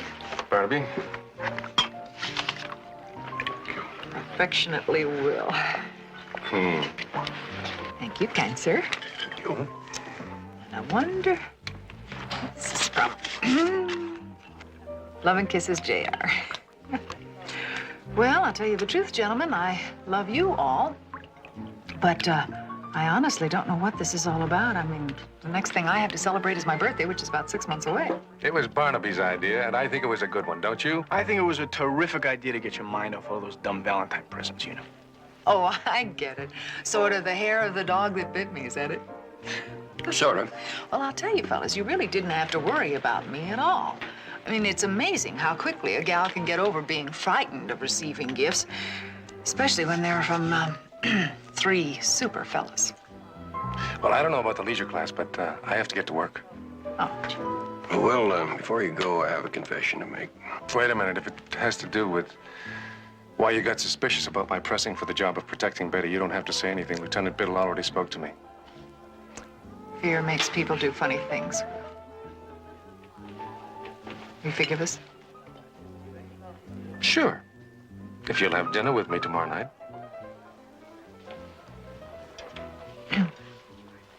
Well, if you make it lunch, it's a date. Still ducking, huh? Well, I'll still be in there swinging. Goodbye. Well, gentlemen, I want to tell you that I have a surprise for you. I'm going to pick up the check. I don't believe it. You were right. Right about what? Well, I had a hunch that you may try to repay us for helping you move.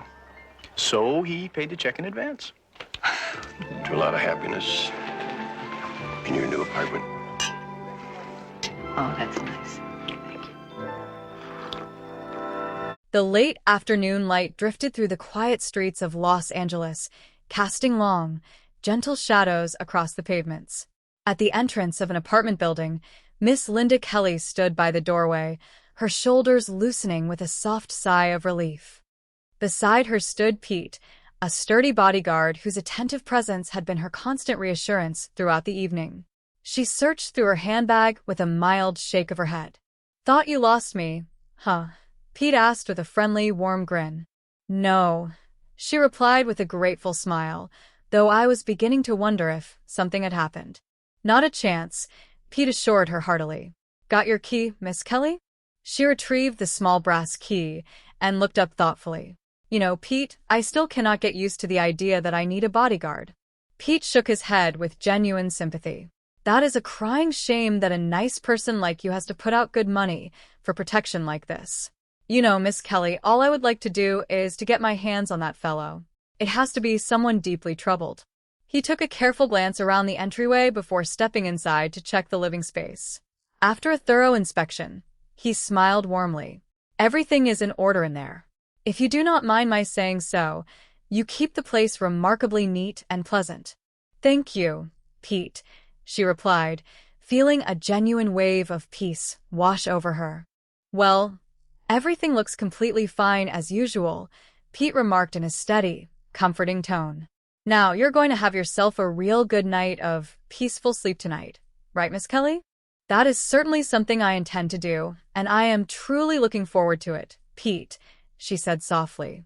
"Now remember, if you need anything at all, I will be right outside in my car watching over the place," he reminded her before tipping his hat. "Thank you, Pete, and have a good night."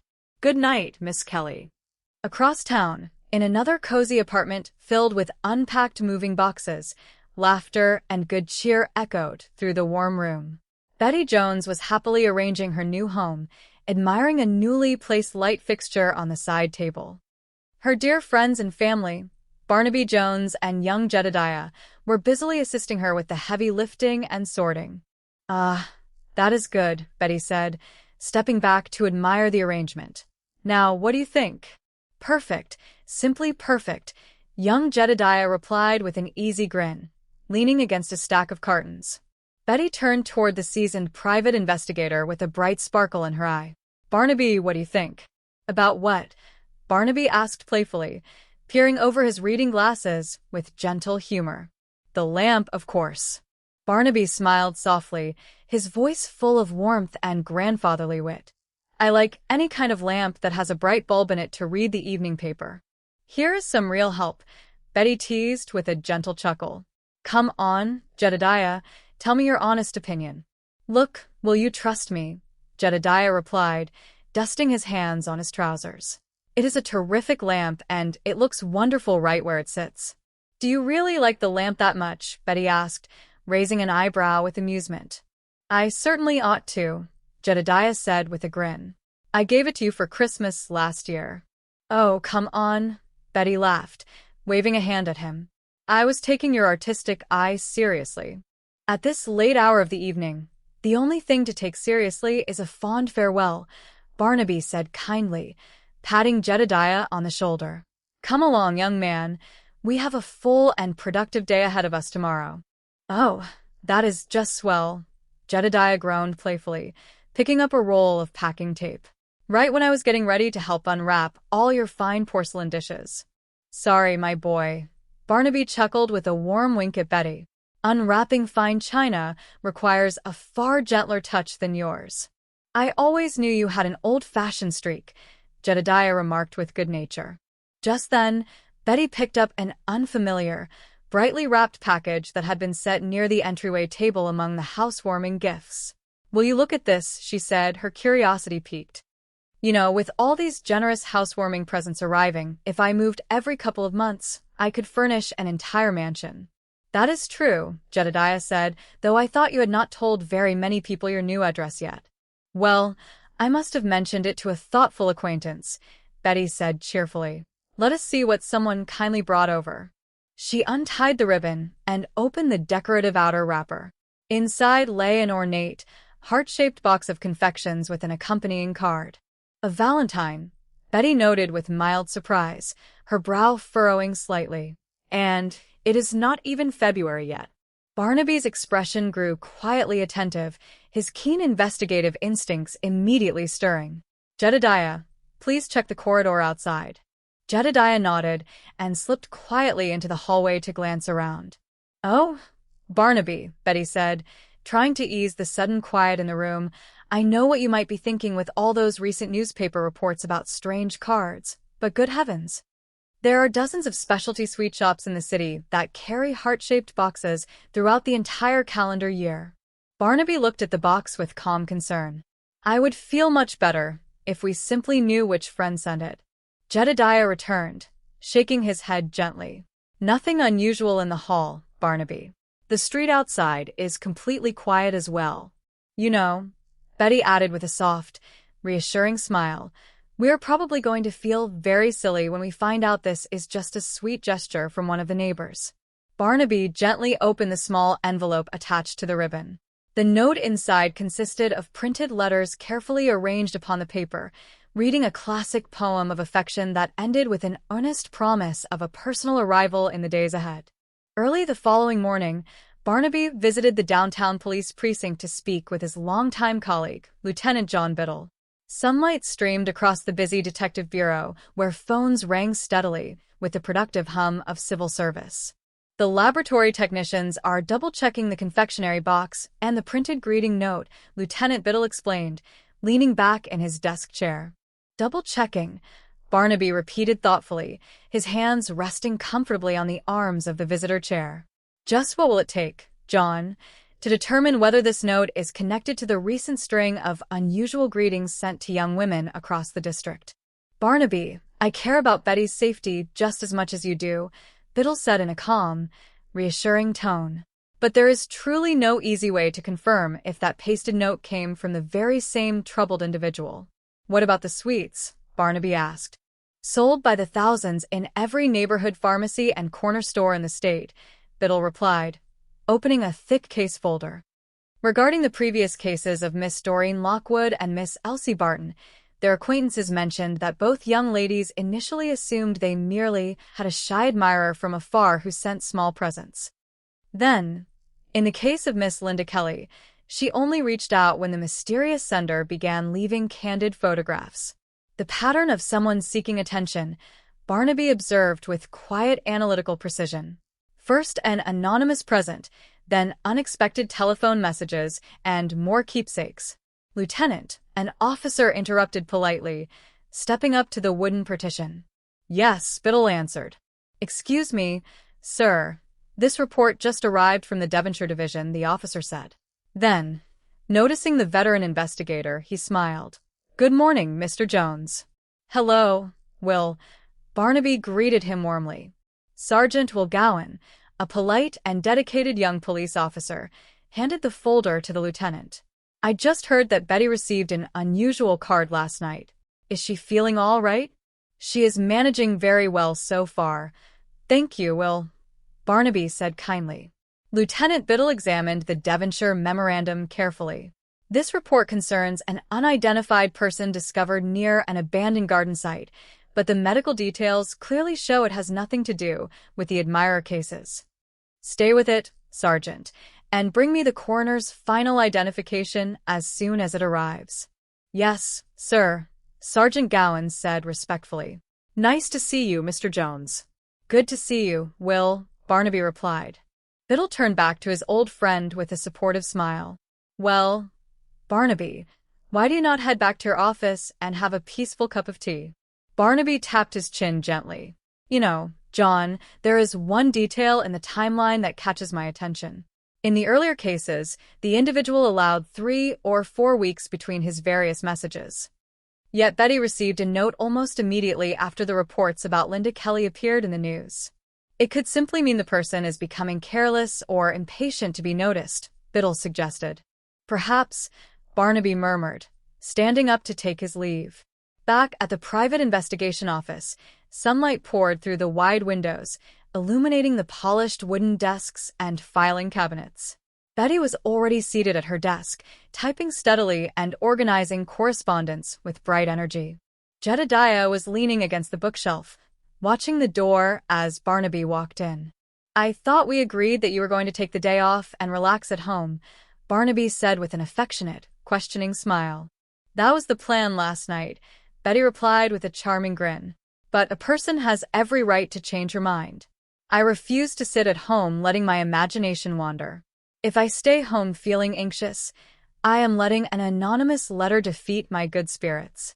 Is that your opinion too, Jedediah? Do not ask me, Jedediah chuckled, raising both hands in mock surrender. You know Betty. Once she sets her mind to something, she has absolute determination. Barnaby, it is far healthier for me to stay right here and keep busy with our meaningful work instead of sitting by a telephone worrying, Betty stated with bright conviction. All right, my dear, Barnaby conceded with a warm, approving nod. Jedediah, would you bring over the notes from the precinct? Just as Jedediah walked toward the cabinet, a shadow moved across the frosted glass of the entrance door. Jedediah paused, stepping forward cautiously. Barnaby, there is someone standing in the corridor. Before anyone could worry, the door swung open, revealing Sergeant Will Gowan holding a folder and offering a slightly sheepish smile. It is completely fine, Jedediah, Barnaby said calmly, recognizing the young officer. Come in, Will. Thank you, Mr. Jones, Will said, stepping inside. Hello, Betty. Will, what a pleasant surprise, Betty said, rising from her desk. Jedediah relaxed his stance and smiled. For a moment there, Sergeant, we thought we had an uninvited customer lurking outside. We are just keeping a close watch on things today. I understand completely, Will replied politely, turning to Betty. I am sorry if I startled anyone. It has been quite a while, Betty. Give or take a year or so, Betty said kindly. What brings you by our office, Will? Well, it is official department business, Will explained with a proud, earnest grin. Lieutenant Biddle authorized me to assist in keeping a watchful eye on your office and ensuring you are entirely secure. Betty looked at him with gentle amusement. That is very thoughtful, Will, but I already have Barnaby and Jedediah taking exceptional care of me. The last thing we need is a whole committee of guardians. Orders are orders, Will said pleasantly with a light shrug. But do not worry, I promise to stay completely out of your way and lend a hand with paperwork if you need it. Well, since we have your good company, Barnaby said thoughtfully, perhaps you can assist us in reviewing these witness statements. We want to see if there is any common location or regular daily routine that connects the previous young ladies with Betty. Before we spend hours reading through paper, Jedediah suggested brightly, why do we not have Betty speak directly with Miss Ellen Ashley? She was the roommate of Miss Doreen Lockwood. Sometimes a personal conversation brings out details that never make it into a police summary. That is an excellent idea, Jedediah, Barnaby agreed. Let us go pay Miss Ashley a visit.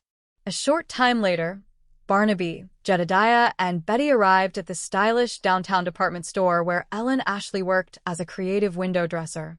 The spacious display area was filled with colorful fabrics, elegant mannequins, and bright studio lights. Miss Ashley, Barnaby called out softly, so as not to startle the focused designer. Ellen Ashley turned around, holding a pair of tailoring shears. Mr. Jones, she said with a tired but polite smile. Miss Ashley, this is Betty Jones, Barnaby introduced warmly. Hello, Betty, Miss Ashley said, offering a compassionate, encouraging look. You must be the young lady the officers were asking about this morning. Please take good care of yourself. Thank you, Miss Ashley, Betty said with heartfelt gratitude. "We truly appreciate you taking a few moments out of your busy morning to speak with us." Ellen adjusted the scarf on a nearby mannequin. "I wish I had more helpful news, Mr. Jones." I gave the detectives every small detail I could recall about that evening. Sometimes hearing a description spoken aloud brings a fresh perspective, Barnaby said gently. "Well, please remember it was quite dark outside our apartment building," Ellen explained, stepping back to inspect her window arrangement. "I only caught a brief glimpse of the gentleman walking down the corridor.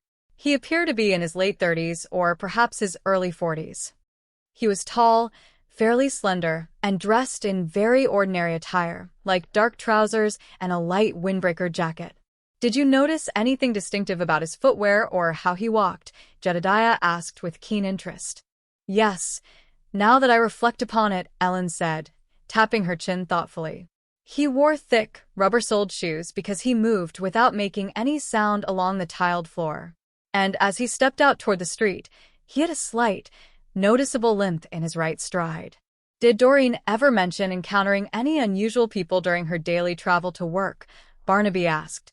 Ellen shook her head. Doreen was always cheerful and focused on her daily tasks. She never mentioned anyone acting out of the ordinary. "I truly hope you find whoever is sending these strange notes, so everyone can feel completely at peace again." "Thank you very much for your time and kindness, Miss Ashley," Barnaby said, tipping his hat as they prepared to depart. Back at the office that afternoon, the sunlight created a warm, golden glow across the oak floorboards. Betty was diligently typing up research notes, while Will Gowan sat on the corner of the guest desk, reviewing a directory. "Did your conversation with Miss Ashley give you any new leads?" Will asked with genuine interest. "Not quite as many as we hoped," Betty said, looking up with a soft smile. "But every conversation helps narrow down the possibilities." Barnaby stopped by the precinct to consult further with Lieutenant Biddle. "You know, speaking of the afternoon," Will remarked with a cheerful grin, glancing at his watch, "it is already past 1 o'clock. How about I run down to the local delicatessen and bring us back some lunch?" Betty smiled warmly. "That sounds wonderful, Will.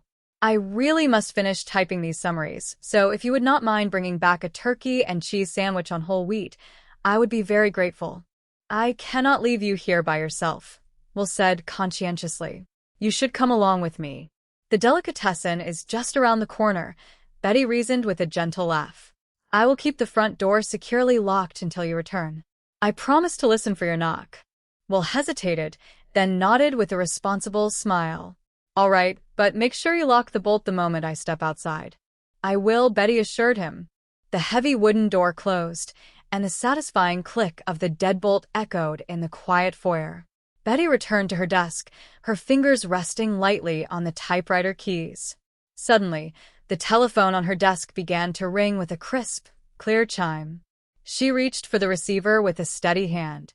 "Barnaby Jones Investigation Agency. How may I help you?"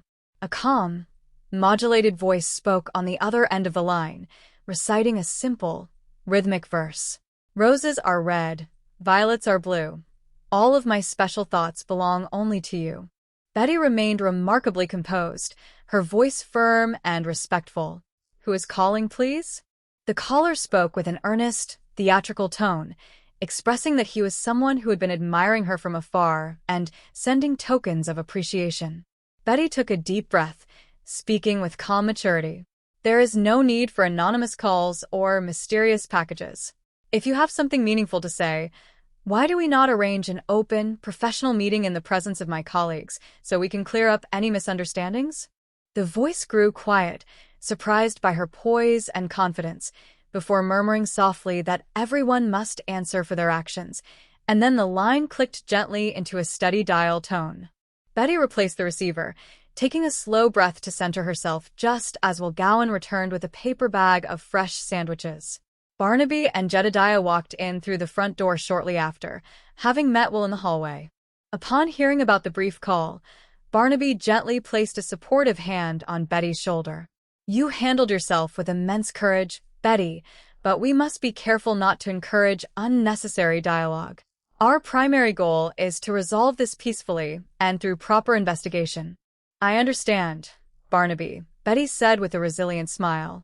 I simply wanted him to understand that ordinary people cannot be intimidated into hiding. Jedediah pulled up a wooden chair and laid out a city transportation map. Let us look at the facts logically. Doreen Lockwood and Linda Kelly both traveled through the Lafayette Park area during their weekly commutes. Even when Doreen's car was briefly in the repair shop, she utilized the downtown transit routes. Betty's eyes lit up with realization. When I was looking for my new apartment last month while my car was being serviced, I took the downtown bus line through Lafayette Park on several occasions. That could very well be our common denominator, Barnaby stated thoughtfully. Let us contact the regional transit office and gather the driver rosters and regular schedules for that route. While Jedediah reached for the directory, Will walked over to Betty's desk, offering a warm smile. You possess remarkable inner strength, Betty. It is truly admirable to see how much trust and loyalty you and your family share. We look out for one another, Will, Betty said with an appreciative look. Genuine respect and family unity are the greatest safeguards anyone could have. An hour later, Barnaby and Jedediah visited the regional taxi and transit dispatch office near 8th Street. The dispatch yard was filled with yellow vehicles undergoing routine maintenance, the air filled with the lively banter of hardworking drivers and the aroma of fresh motor oil. Mr. Collins, the dispatch manager, greeted them over the busy counter, adjusting his spectacles. How can I help you gentlemen today? We are interested in learning about the drivers who regularly work the taxi stand near the south entrance of Lafayette Park, Barnaby explained politely. Collins nodded knowingly, pulling out a large clipboard. That location is always lively with shoppers and commuters. We have about a dozen regular drivers who rotate through that specific stand during the morning and afternoon shifts. Barnaby scanned the list with a practiced eye. We are seeking a gentleman in his late 30s or early 40s, tall, slender, who might walk with a noticeable limp. Collins scratched his chin in contemplation. Well, drivers come and go, but that description sounds somewhat like Ted Wilson. He is an independent contractor who operates between Lafayette Park and Union Station depending on the day. May we keep a copy of this roster for our reference? Jedediah asked. You are welcome to it, Collins replied cheerfully, handing over the carbon sheet. Always happy to assist a proper inquiry. Outside the office building later that afternoon, Betty was organizing several tax folders for the agency when a friendly knock sounded at the open office door. Henry Pearson, the mild-mannered accountant whose office was located down the corridor, stepped in with a warm, apologetic expression. Good afternoon, Betty, Pearson said pleasantly, adjusting his tweed jacket. I hope I am not interrupting your work. Not at all, Mr. Pearson, Betty replied with a welcoming smile. What can I do for you today? I was hoping to catch Barnaby for a quick moment regarding the quarterly records, Pearson explained, looking around the orderly room. He is currently out conducting an inquiry, Betty said. Is there anything I might assist you with in the meantime? Pearson looked slightly hesitant, then lowered his voice with neighborly concern. Well, Betty, I noticed a gentleman standing out in our shared hallway earlier, and I wanted to ensure everything was safe and secure for our floor. Betty smiled warmly, appreciating his neighborly thoughtfulness. Oh, that was Sergeant Gyan from the police department. He stepped out to enjoy some fresh air because he knows I prefer an office free of smoke. He is an old friend keeping an eye on our building. Pearson smiled in relief. That explains it completely. In these busy times, one can never be too careful. Thank you, Betty, and please give Barnaby my best regards when he returns. I certainly will, Mr. Pearson, Betty said cheerfully. By early evening, Lieutenant Biddle called Barnaby with significant news. The police department had located and safely questioned Ted Wilson, confirming that the individual had indeed been leaving theatrical greeting cards across town as a misguided cry for attention. With the individual now receiving appropriate professional guidance, the department considered the public disturbance matter resolved. When Barnaby shared the news with Betty and Jedediah at the office, a collective sigh of relief filled the room. That is wonderful news, Betty said, her face brightening with pure joy. It feels as though a great weight has been lifted from the entire city. We should celebrate with a fine dinner, Jedediah suggested enthusiastically. A splendid meal to celebrate peace of mind and Betty's new apartment. That sounds delightful, Betty agreed with a radiant smile. However, as Betty returned to her desk to tidy up her appointment book before leaving, she noticed an unusual discrepancy in the leather-bound ledger. Turning back through the pages of the past month, she noticed that several daily entries from late July were neatly missing. Barnaby, she called out, looking closely at the binding. Come look at this for a moment. Barnaby stepped over, examining the clean margin where the pages had been removed. What is it, Betty? Do you recall the name from the Devonshire Division report this morning? Mary Alice Watkins, Betty asked, her memory suddenly clicking into sharp focus. Barnaby nodded. Yes, the report concerning an unresolved personal tragedy from the previous week. Betty tapped the desk thoughtfully. 2 weeks ago, while you and Jedediah were away on a research trip, Mr. Pearson came into our office in a state of high emotional distress. He mentioned that his companion, Mary Alice Watkins, had abruptly ended their friendship and disappeared with personal belongings. He asked if our agency could locate her. What did you tell him?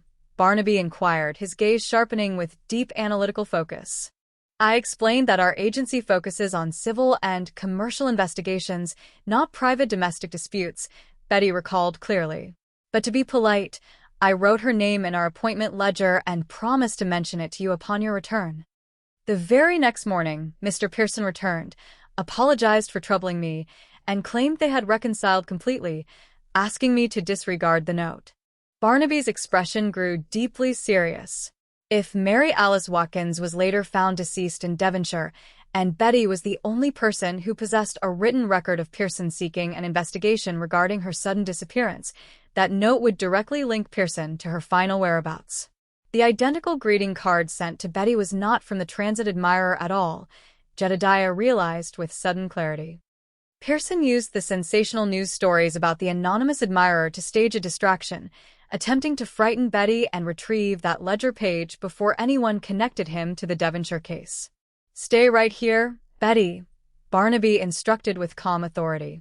Jedediah, let us go speak with Mr. Pearson immediately and resolve this matter with the authorities. Barnaby and Jedediah stepped out into the quiet corridor, walking toward the accountant's office at the far end of the hallway. The building was peacefully quiet as evening settled over the city. Inside the investigation office, Betty began placing her reference books into the lower cabinet. As she turned toward the filing shelf, the side door clicked open softly.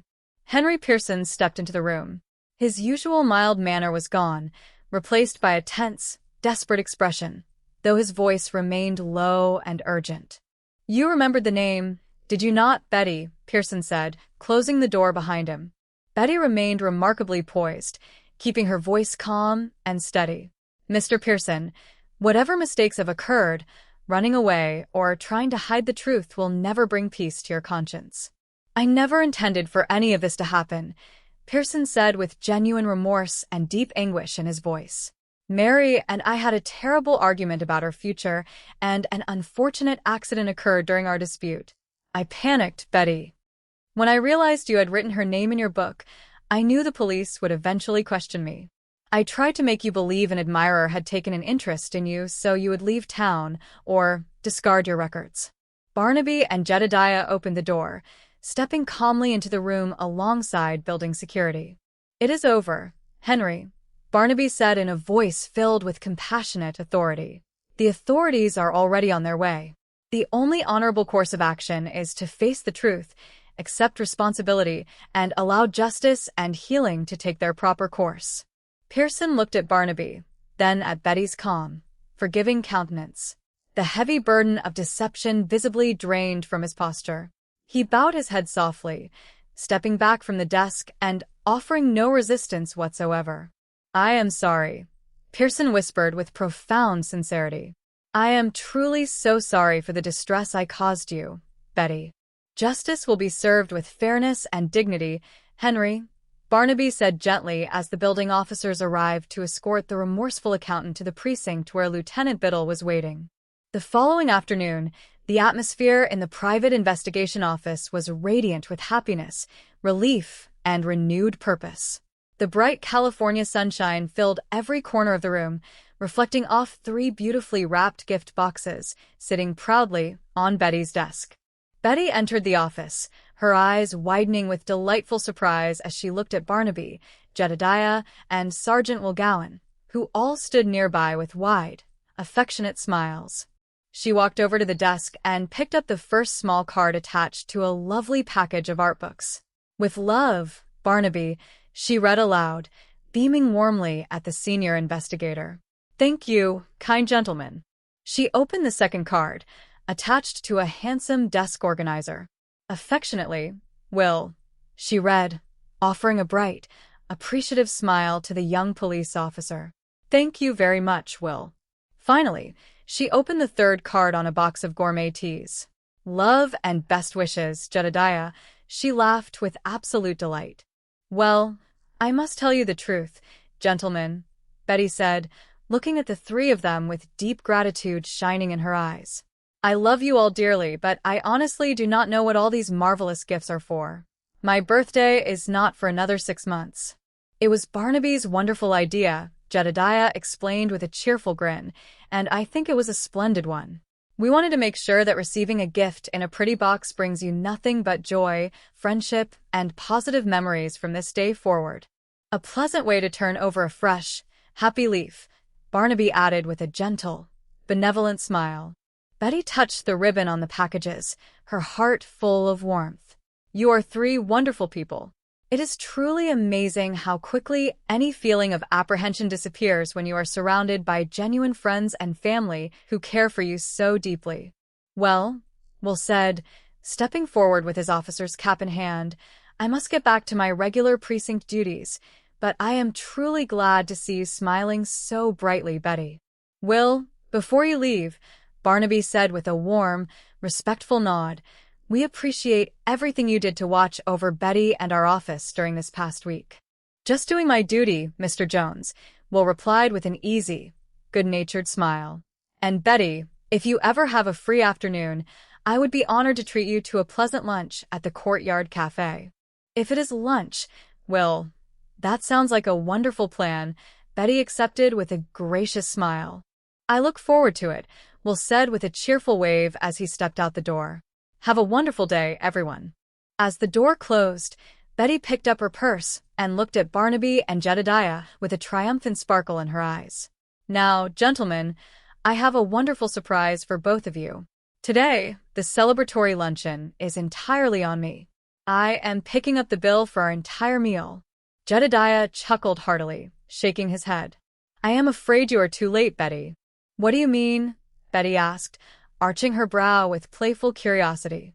"Barnaby had a strong intuition that you would try to repay us for helping you move into your new apartment," Jedediah revealed with a grin. "So, he went ahead and settled the account at the restaurant in advance." Betty looked at Barnaby, her face glowing with deep affection and respect. "Barnaby, you think of everything. To abundant happiness, good health, and many peaceful years in your new home, Betty," Barnaby said warmly, raising his teacup in a heartfelt toast. "To home, family, and true friends," Betty replied softly, her heart filled with lasting joy and gratitude. The city was resting quietly under the dim glow of the evening sky as Pete walked Miss Kelly toward the front entrance of her apartment building. Every step they took resonated against the concrete walkway with a gentle, rhythmic sound. Pete was an observant man who took his responsibilities to heart, and tonight was no exception. "Thought you lost me, huh?" Pete asked with a friendly grin. "No," Miss Kelly replied, letting out a soft sigh of relief as she reached into her purse. "But I was beginning to wonder if something had happened along the way."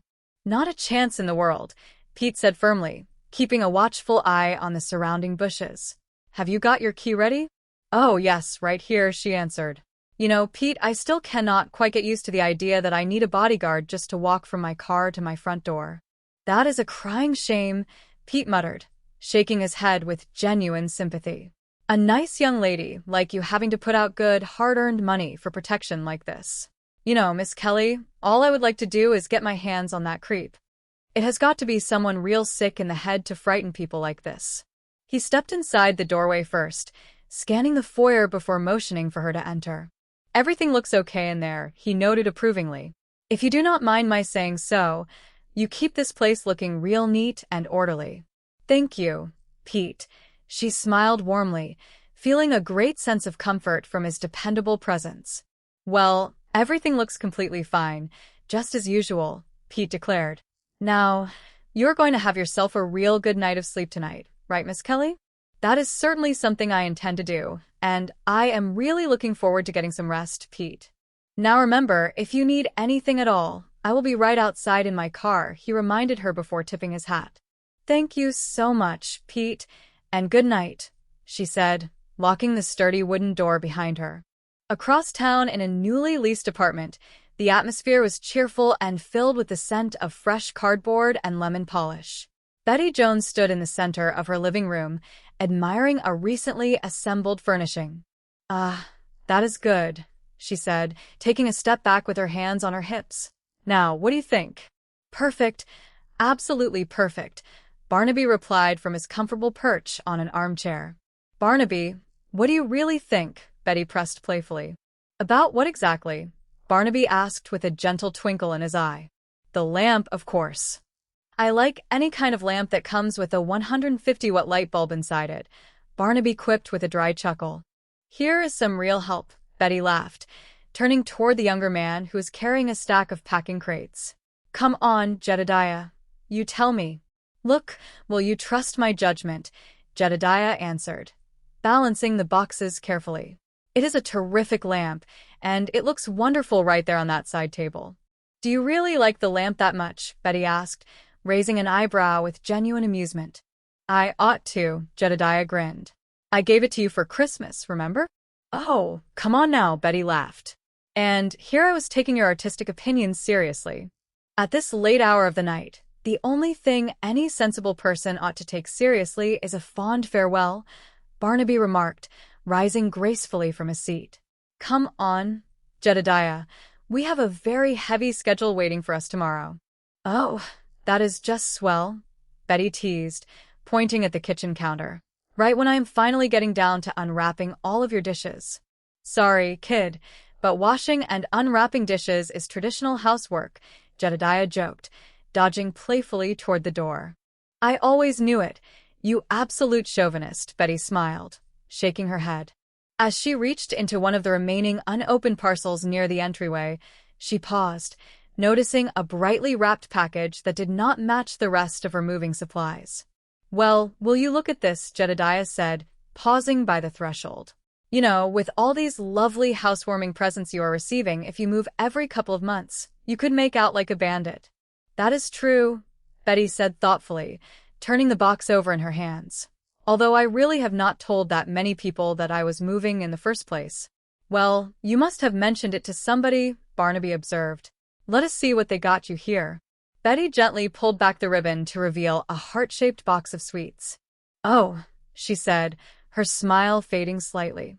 A Valentine, and it is not even Valentine Day. Check the corridor, Barnaby said instantly to Jedediah, his detective instincts taking over in a fraction of a second. Oh, Barnaby, I know what you are thinking, Betty said softly, trying to calm her own racing heart. Those awful headlines in the morning papers. But good heavens, there are dozens of department stores that carry this exact shape of box all year round.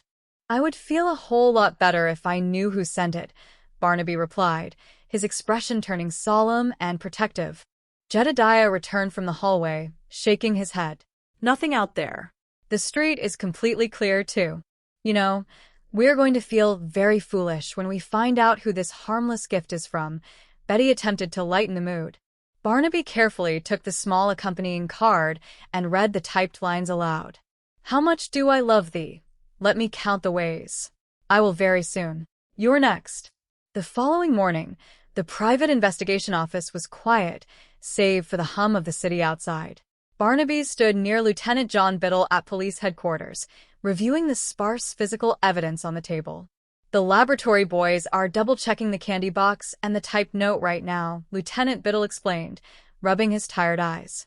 Double-checking, Barnaby repeated, his voice carrying the weight of concern. Just what does it take, John? to tell whether it definitely came from the Valentine suspect or not. "Barnaby, I am just as worried about Betty as you are," John replied with sincere empathy. "But there is simply no way to be completely certain that this pasted note matches the one sent to previous victims." "What about the candy itself?" Barnaby asked. "It is sold by the carload in every single drugstore and dime store across the entire country." These recorded telephone conversations, Barnaby noted, turning the pages of the thick dossier. "I do not find anywhere in this file that your department managed to tape any of them." "No, unfortunately not," John admitted. "We got into the investigation much too late in each instance." The first two victims, Doreen Lockwood and Elsie Barton, thought it was merely an admirer with a harmless crush from afar. Now, this latest one, Linda Kelly, did not report anything to us until the individual had already started sending photographs of her going about her daily life. According to the news reports, that is generally just before the suspect strikes, Barnaby observed. "That is the exact pattern," John confirmed. "First, a gift arrives. Then come the disturbing telephone calls. Then more gifts. And finally, when the individual grows tired of the game, photographs are sent. Shortly after that, the crime occurs and no physical clues are left behind." "No clues at all," Barnaby murmured. "None," John replied. "The person may be deeply disturbed, but is certainly not foolish. No latent fingerprints, and the photographs are developed privately in a home darkroom. Not one solid lead." "Lieutenant," a young officer called out, stepping into the office with a fresh manila folder. "Excuse me, this report just arrived from dispatch." "Hi, Mr. Jones." "Oh, hello, Will." Barnaby greeted him warmly. "I just heard about Betty," Will said, his brow furrowed with deep concern. "Is she doing okay?" "So far, she is holding up well," Barnaby replied. "What do you have there, Sergeant?" "Devonshire Division report," Will answered, handing the folder to Lieutenant Biddle. "They uncovered the remains of an unidentified woman in a shallow grave out in the valley. The medical examiner estimates she has been deceased for about 1 week." "Strangled?" Barnaby asked quietly. "No, it does not match the Valentine pattern at all," Will explained. "This victim suffered multiple stab wounds. We are running her fingerprints through the system right now for identification." "Stay with it, Sergeant," John ordered. "Bring me the coroner findings as soon as they are completed." "Yes, sir," Will said respectfully. "Nice to see you, Mr. Jones." Barnaby watched him leave, then turned back to the lieutenant. "You know, John, there is one detail about all of this that does not seem to fit the established pattern." "What is that?" John asked. "It is the timing," Barnaby explained. "In each of the prior cases, the suspect waited 3 or 4 full weeks before contacting a new target. In Betty's case, the gift arrived within 24 hours of the incident with Linda Kelly. It could mean the suspect is growing overconfident," John suggested thoughtfully. "Could be," Barnaby mused. When Barnaby returned to his private office later that morning, he found Betty seated behind her desk, diligently organizing incoming mail and case summaries. "I thought we agreed that you were going to stay safely at home today," Barnaby said gently. "That was last night," Betty replied with a brave, faint smile. "You know how it is something to do with a person right to change their mind. I refuse to let myself get frightened into a corner by some cowardly stalker. If I hide at home like a frightened rabbit, I am already letting him win." "Is that your opinion as well, Jedediah?" Barnaby asked, glancing over at his young associate. "Do not look at me," Jedediah said with a grin. "You know Betty. When she makes up her mind, she has a whim of pure iron." "Barnaby, it really is much better if I stay right here and keep busy instead of sitting alone in an empty apartment worrying," Betty insisted.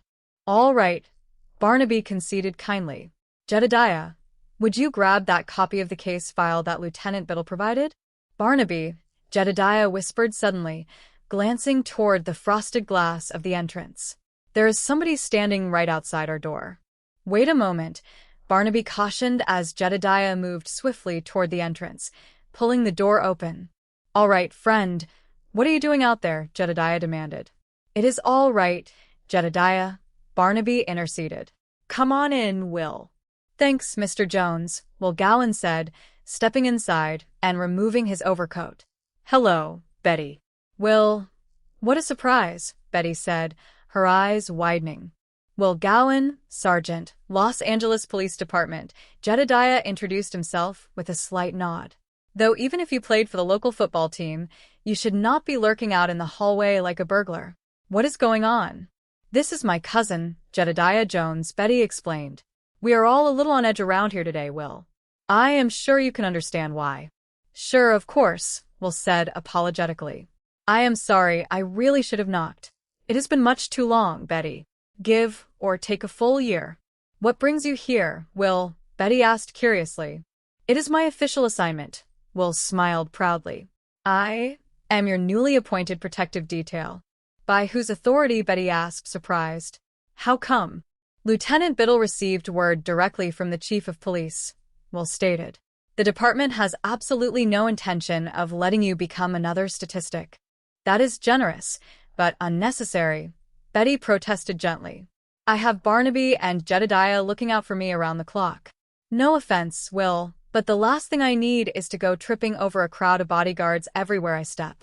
Do not worry, I will stay completely out of your way, Will promised. But official orders are orders. Well, since we have the benefit of your help, Barnaby suggested, perhaps you can assist us. The main challenge right now is examining this file to find a common denominator connecting the previous victims to Betty, which might lead us directly to the suspect. Before diving into that paperwork, Jedediah chimed in, why do we not have Betty speak directly with Ellen Ashley? Ashley, the former roommate of Doreen Lockwood, Barnaby clarified. Right. Jedediah nodded. Her initial statement to the police was quite brief, but hearing her describe things in person might spark a memory in Betty's mind. A short while later, Barnaby and Betty arrived at a bustling department store downtown where Ellen Ashley was diligently arranging an elaborate window display. Miss Ashley, Barnaby called out politely. Mr. Jones, she replied, turning with a mannequin arm in hand. Miss Ashley, this is Betty Jones, Barnaby introduced. Hello, Ellen said, her expression softening into sympathy. So you are the one receiving those dreadful notes now. Please take good care of yourself. Thank you, Betty said warmly. And we really appreciate you taking time out of your busy workday to speak with us. Have you had a chance to reflect on what we discussed over the phone? It is not that I do not want to help, Mr. Jones, Ellen sighed gently. But there is truly nothing more I can recall than what I already told the detectives. Sometimes hearing the details spoken aloud brings out connections that a written report misses, Barnaby explained patiently. All right, Ellen agreed, dusting off her hands. But remember, the hallway was very dark, and I only caught a brief glimpse of the man walking away. In his late 30s, I believe you mentioned, Barnaby asked. Let us walk toward the stockroom. I have to keep working, Ellen replied. He could have been in his late 30s or early 40s. Over 6 feet tall, rather slender build. He wore ordinary, nondescript clothing. Dark trousers, perhaps blue jeans, a light-colored jacket, and a rain hat. And he wore shoes with thick rubber soles. I remember that clearly, because he did not make a single sound walking on our tiled floor. Can you recall anything else at all? Betty inquired gently. Well, as I was going up the stairs, I glanced back just as he was exiting the main entryway. It appeared to me that he favored his right side slightly, as if he had a mild limp in his right leg. That is honestly everything I can tell you. One more possibility, Barnaby added. Doreen and the other young ladies worked in this general vicinity. Did Doreen ever mention encountering anyone who seemed overly peculiar or persistent? No, nothing out of the ordinary, Ellen replied. I truly hope you catch him soon. Thank you for your time, Miss Ashley, Barnaby said kindly. Back at the private office, Jedediah was waiting eagerly by the front desk as Betty walked in alone. Hi, Betty. How did the conversation go with the roommate? Jedediah asked. Not very well, I am afraid, Betty replied, taking off her jacket. Nothing she remembered seemed to ring any familiar bells. Did Barnaby come back with you? No, he stopped by Lieutenant Biddle's office for a strategy conference, Jedediah answered. Which is great because I worked out an interesting theory, and I want to present it to both of them. I will head over there now. See you shortly. Bye, Jedediah. Betty smiled. As the door clicked shut, while Gyan strolled in from the adjoining hallway, checking his wristwatch. Speaking of timing, Betty, it seems to me that lunch was due about 20 minutes ago, Will announced cheerfully. Oh, Will, I really must finish typing these client summaries, Betty insisted. Tell you what, why do you not go ahead to the delicatessen down the street and bring me back a ham and Swiss sandwich? Wrong answer, Will said with a grin, crossing his arms. I am under strict orders not to leave you unattended for even a single minute. All right, then just pick up sandwiches for both of us, Betty suggested. The deli is literally 3 doors down. Then you are coming with me, Will insisted. Will, I will be perfectly fine right here in a locked office, Betty promised. Look, I will turn the deadbolt the instant you step outside. I want to hear that lock click into place, Will bargained. Betty closed the door and turned the sturdy deadbolt with a loud, audible snap.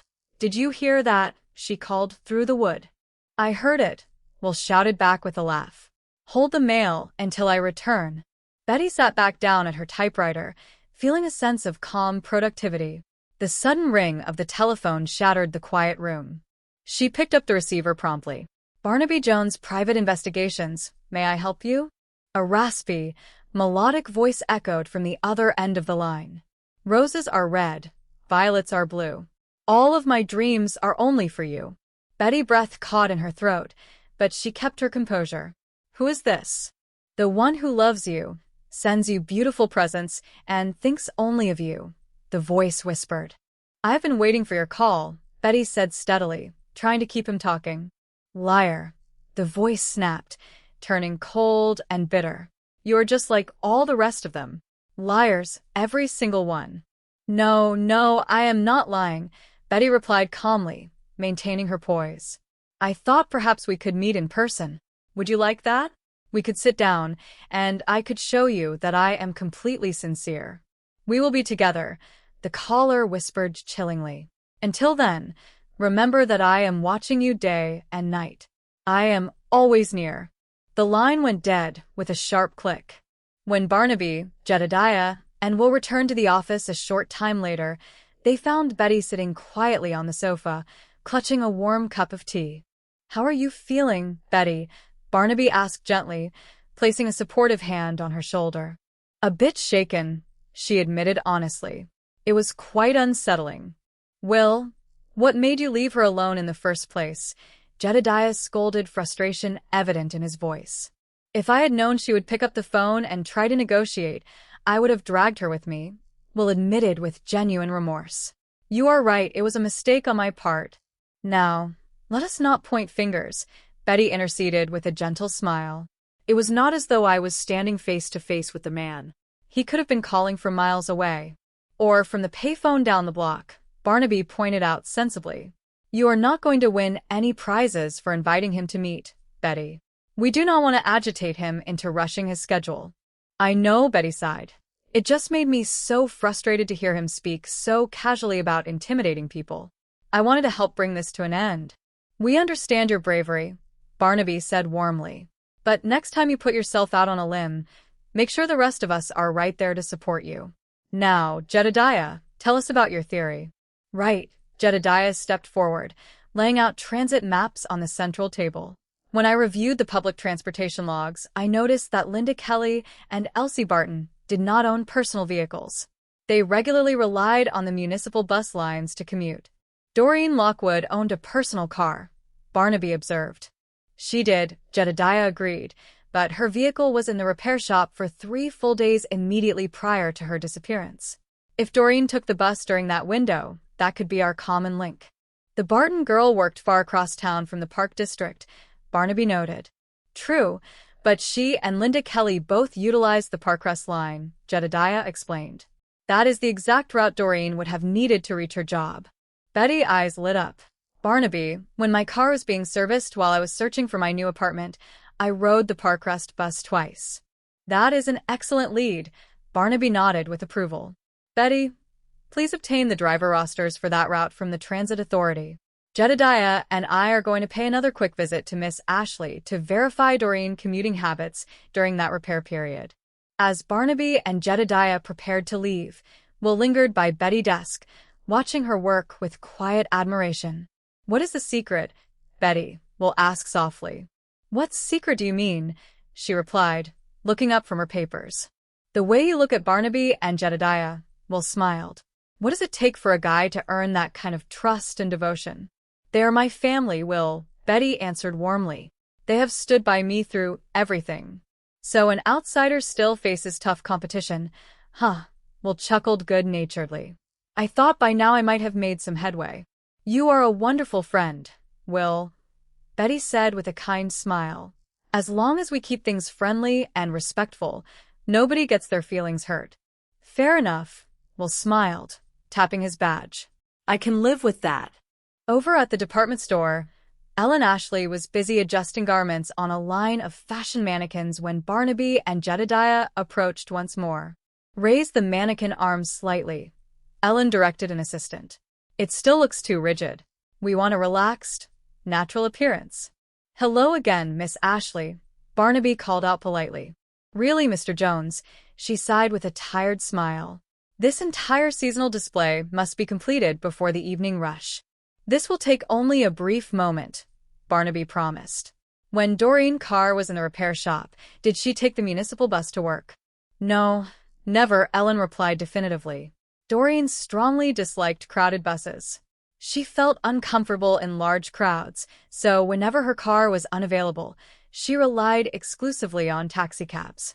Are you certain of that? Jedediah asked, feeling his initial theory begin to wobble. Completely positive, Ellen answered. A neighbor usually gave us a morning ride and she took a taxi home, or whenever she went shopping downtown. Where would she typically find a cab? Barnaby inquired. Did she call a central dispatch or hail them from a street stand? Whenever we rode together, we walked to the taxi stand near the south entrance of the park, Ellen recalled. Thank you, Miss Ashley. That is immensely helpful, Barnaby said warmly. Outside on the sidewalk, Jedediah let out a breath. Well, that completely dismantles my bus route theory. Not at all, Jedediah, Barnaby encouraged. It simply means we adjust our focus from buses to the taxi stands. Linda Kelly took a cab on the night she was approached, and Betty has used the local taxi service several times while moving. Let's check the dispatch office near Lafayette Park. Meanwhile, back at the office building, Betty was quietly organizing folders when a gentle knock sounded at the open doorway. Mr. Pearson, Betty said, looking up with a start. I am sorry, I did not hear you approach. I apologize, Betty, Henry Pearson said smoothly, stepping into the room with a polite, professional smile. You looked so focused that I hesitated to interrupt. Is Barnaby in his office today? No, he is currently out conducting inquiries, Betty replied. Is it regarding the quarterly tax statements? No, nothing financial, Pearson answered, adjusting his glasses. Actually, I noticed something rather unusual in our hallway earlier, and I felt Barnaby should be made aware of it. There has been a gentleman loitering near the stairwell, and it is not the first time I have observed him lingering. Betty stood up, leading Pearson into the corridor where Will Gyan was standing near the window, finishing a cigar. Everything is completely fine, Mr. Pearson, Betty explained with a reassuring laugh. This is Sergeant Will Gyan from the police department. He steps out into the hallway because he knows I prefer a smoke-free office. Oh, I see. Pearson chuckled softly, though his eyes remained sharp and calculating. With all the tension around these days, one cannot be too careful. I will let you get back to your work, Betty.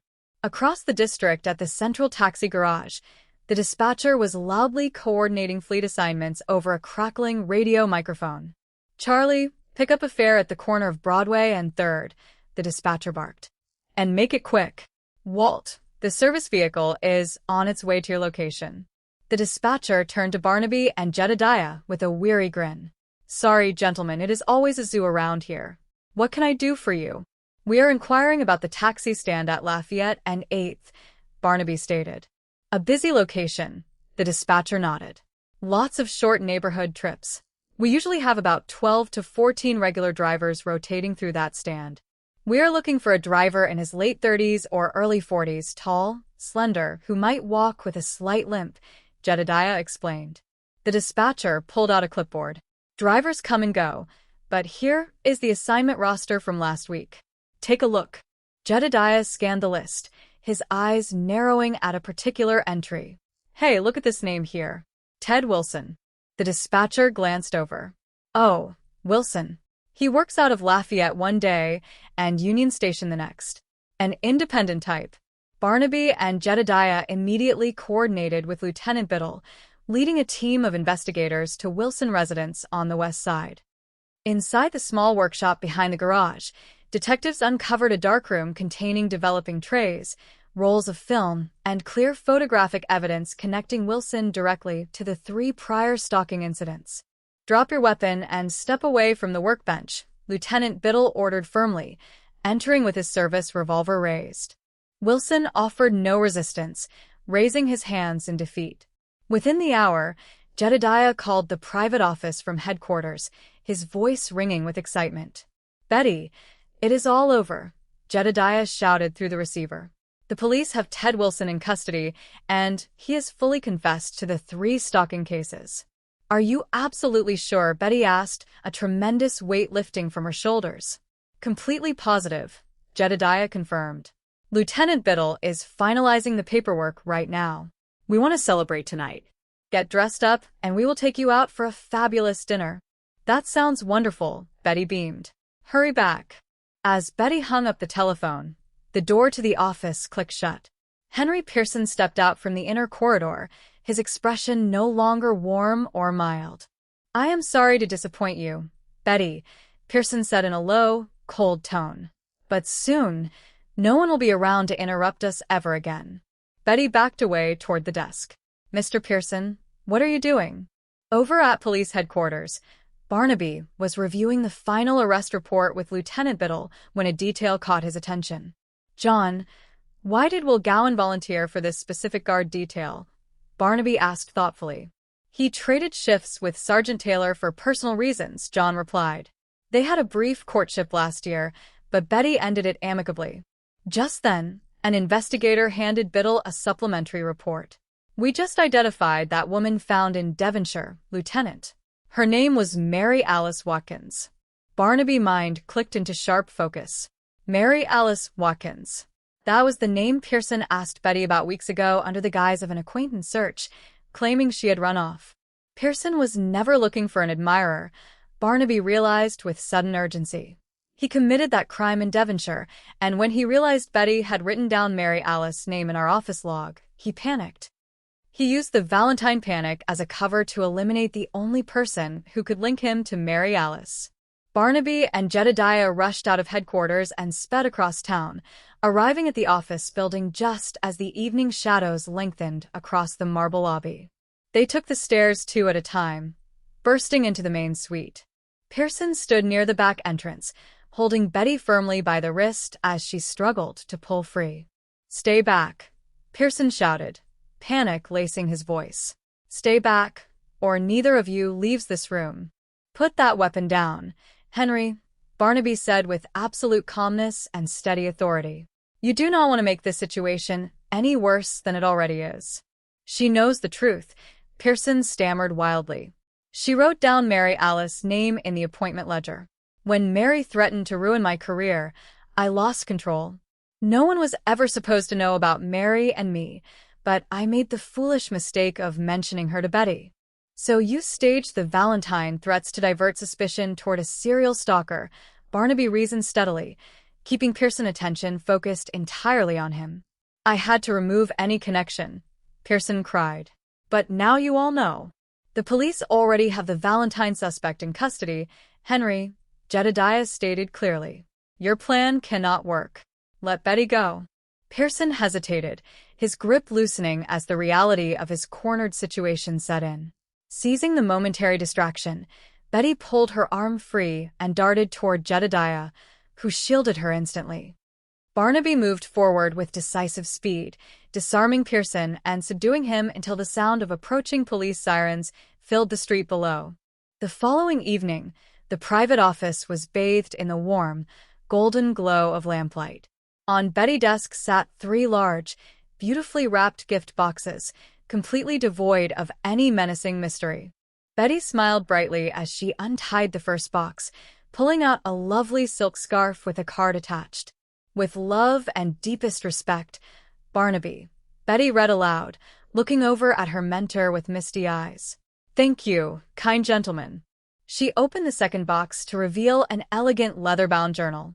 Affectionately, Will, she read, smiling at the sergeant who stood proudly near the doorway. And from Jedediah, she laughed, holding up a sleek, modern desk clock. Love and best wishes, Jedediah. Well, gentlemen, Betty said, looking around the room at the three men who had protected her with unwavering loyalty. I love all of these thoughtful gifts, though my birthday is still 6 months away. It was Barnaby's idea, Jedediah explained with a grin.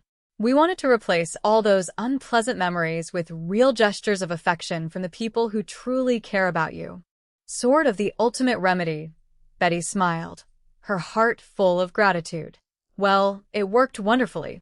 It is amazing how quickly a person can appreciate genuine kindness when it comes from 3 truly wonderful friends. I do not know about the leisure class, Will laughed, picking up his service cap, but I have a shift to finish. Will, before you go, Betty said softly, thank you for always being there when it counted. Any time, Betty, Will smiled warmly, tipping his hat. Just promise you will let me take you to lunch sometime next week. It is an absolute date, Betty promised. As Will stepped out into the evening air, Betty gathered her coat and turned to Barnaby and Jedediah.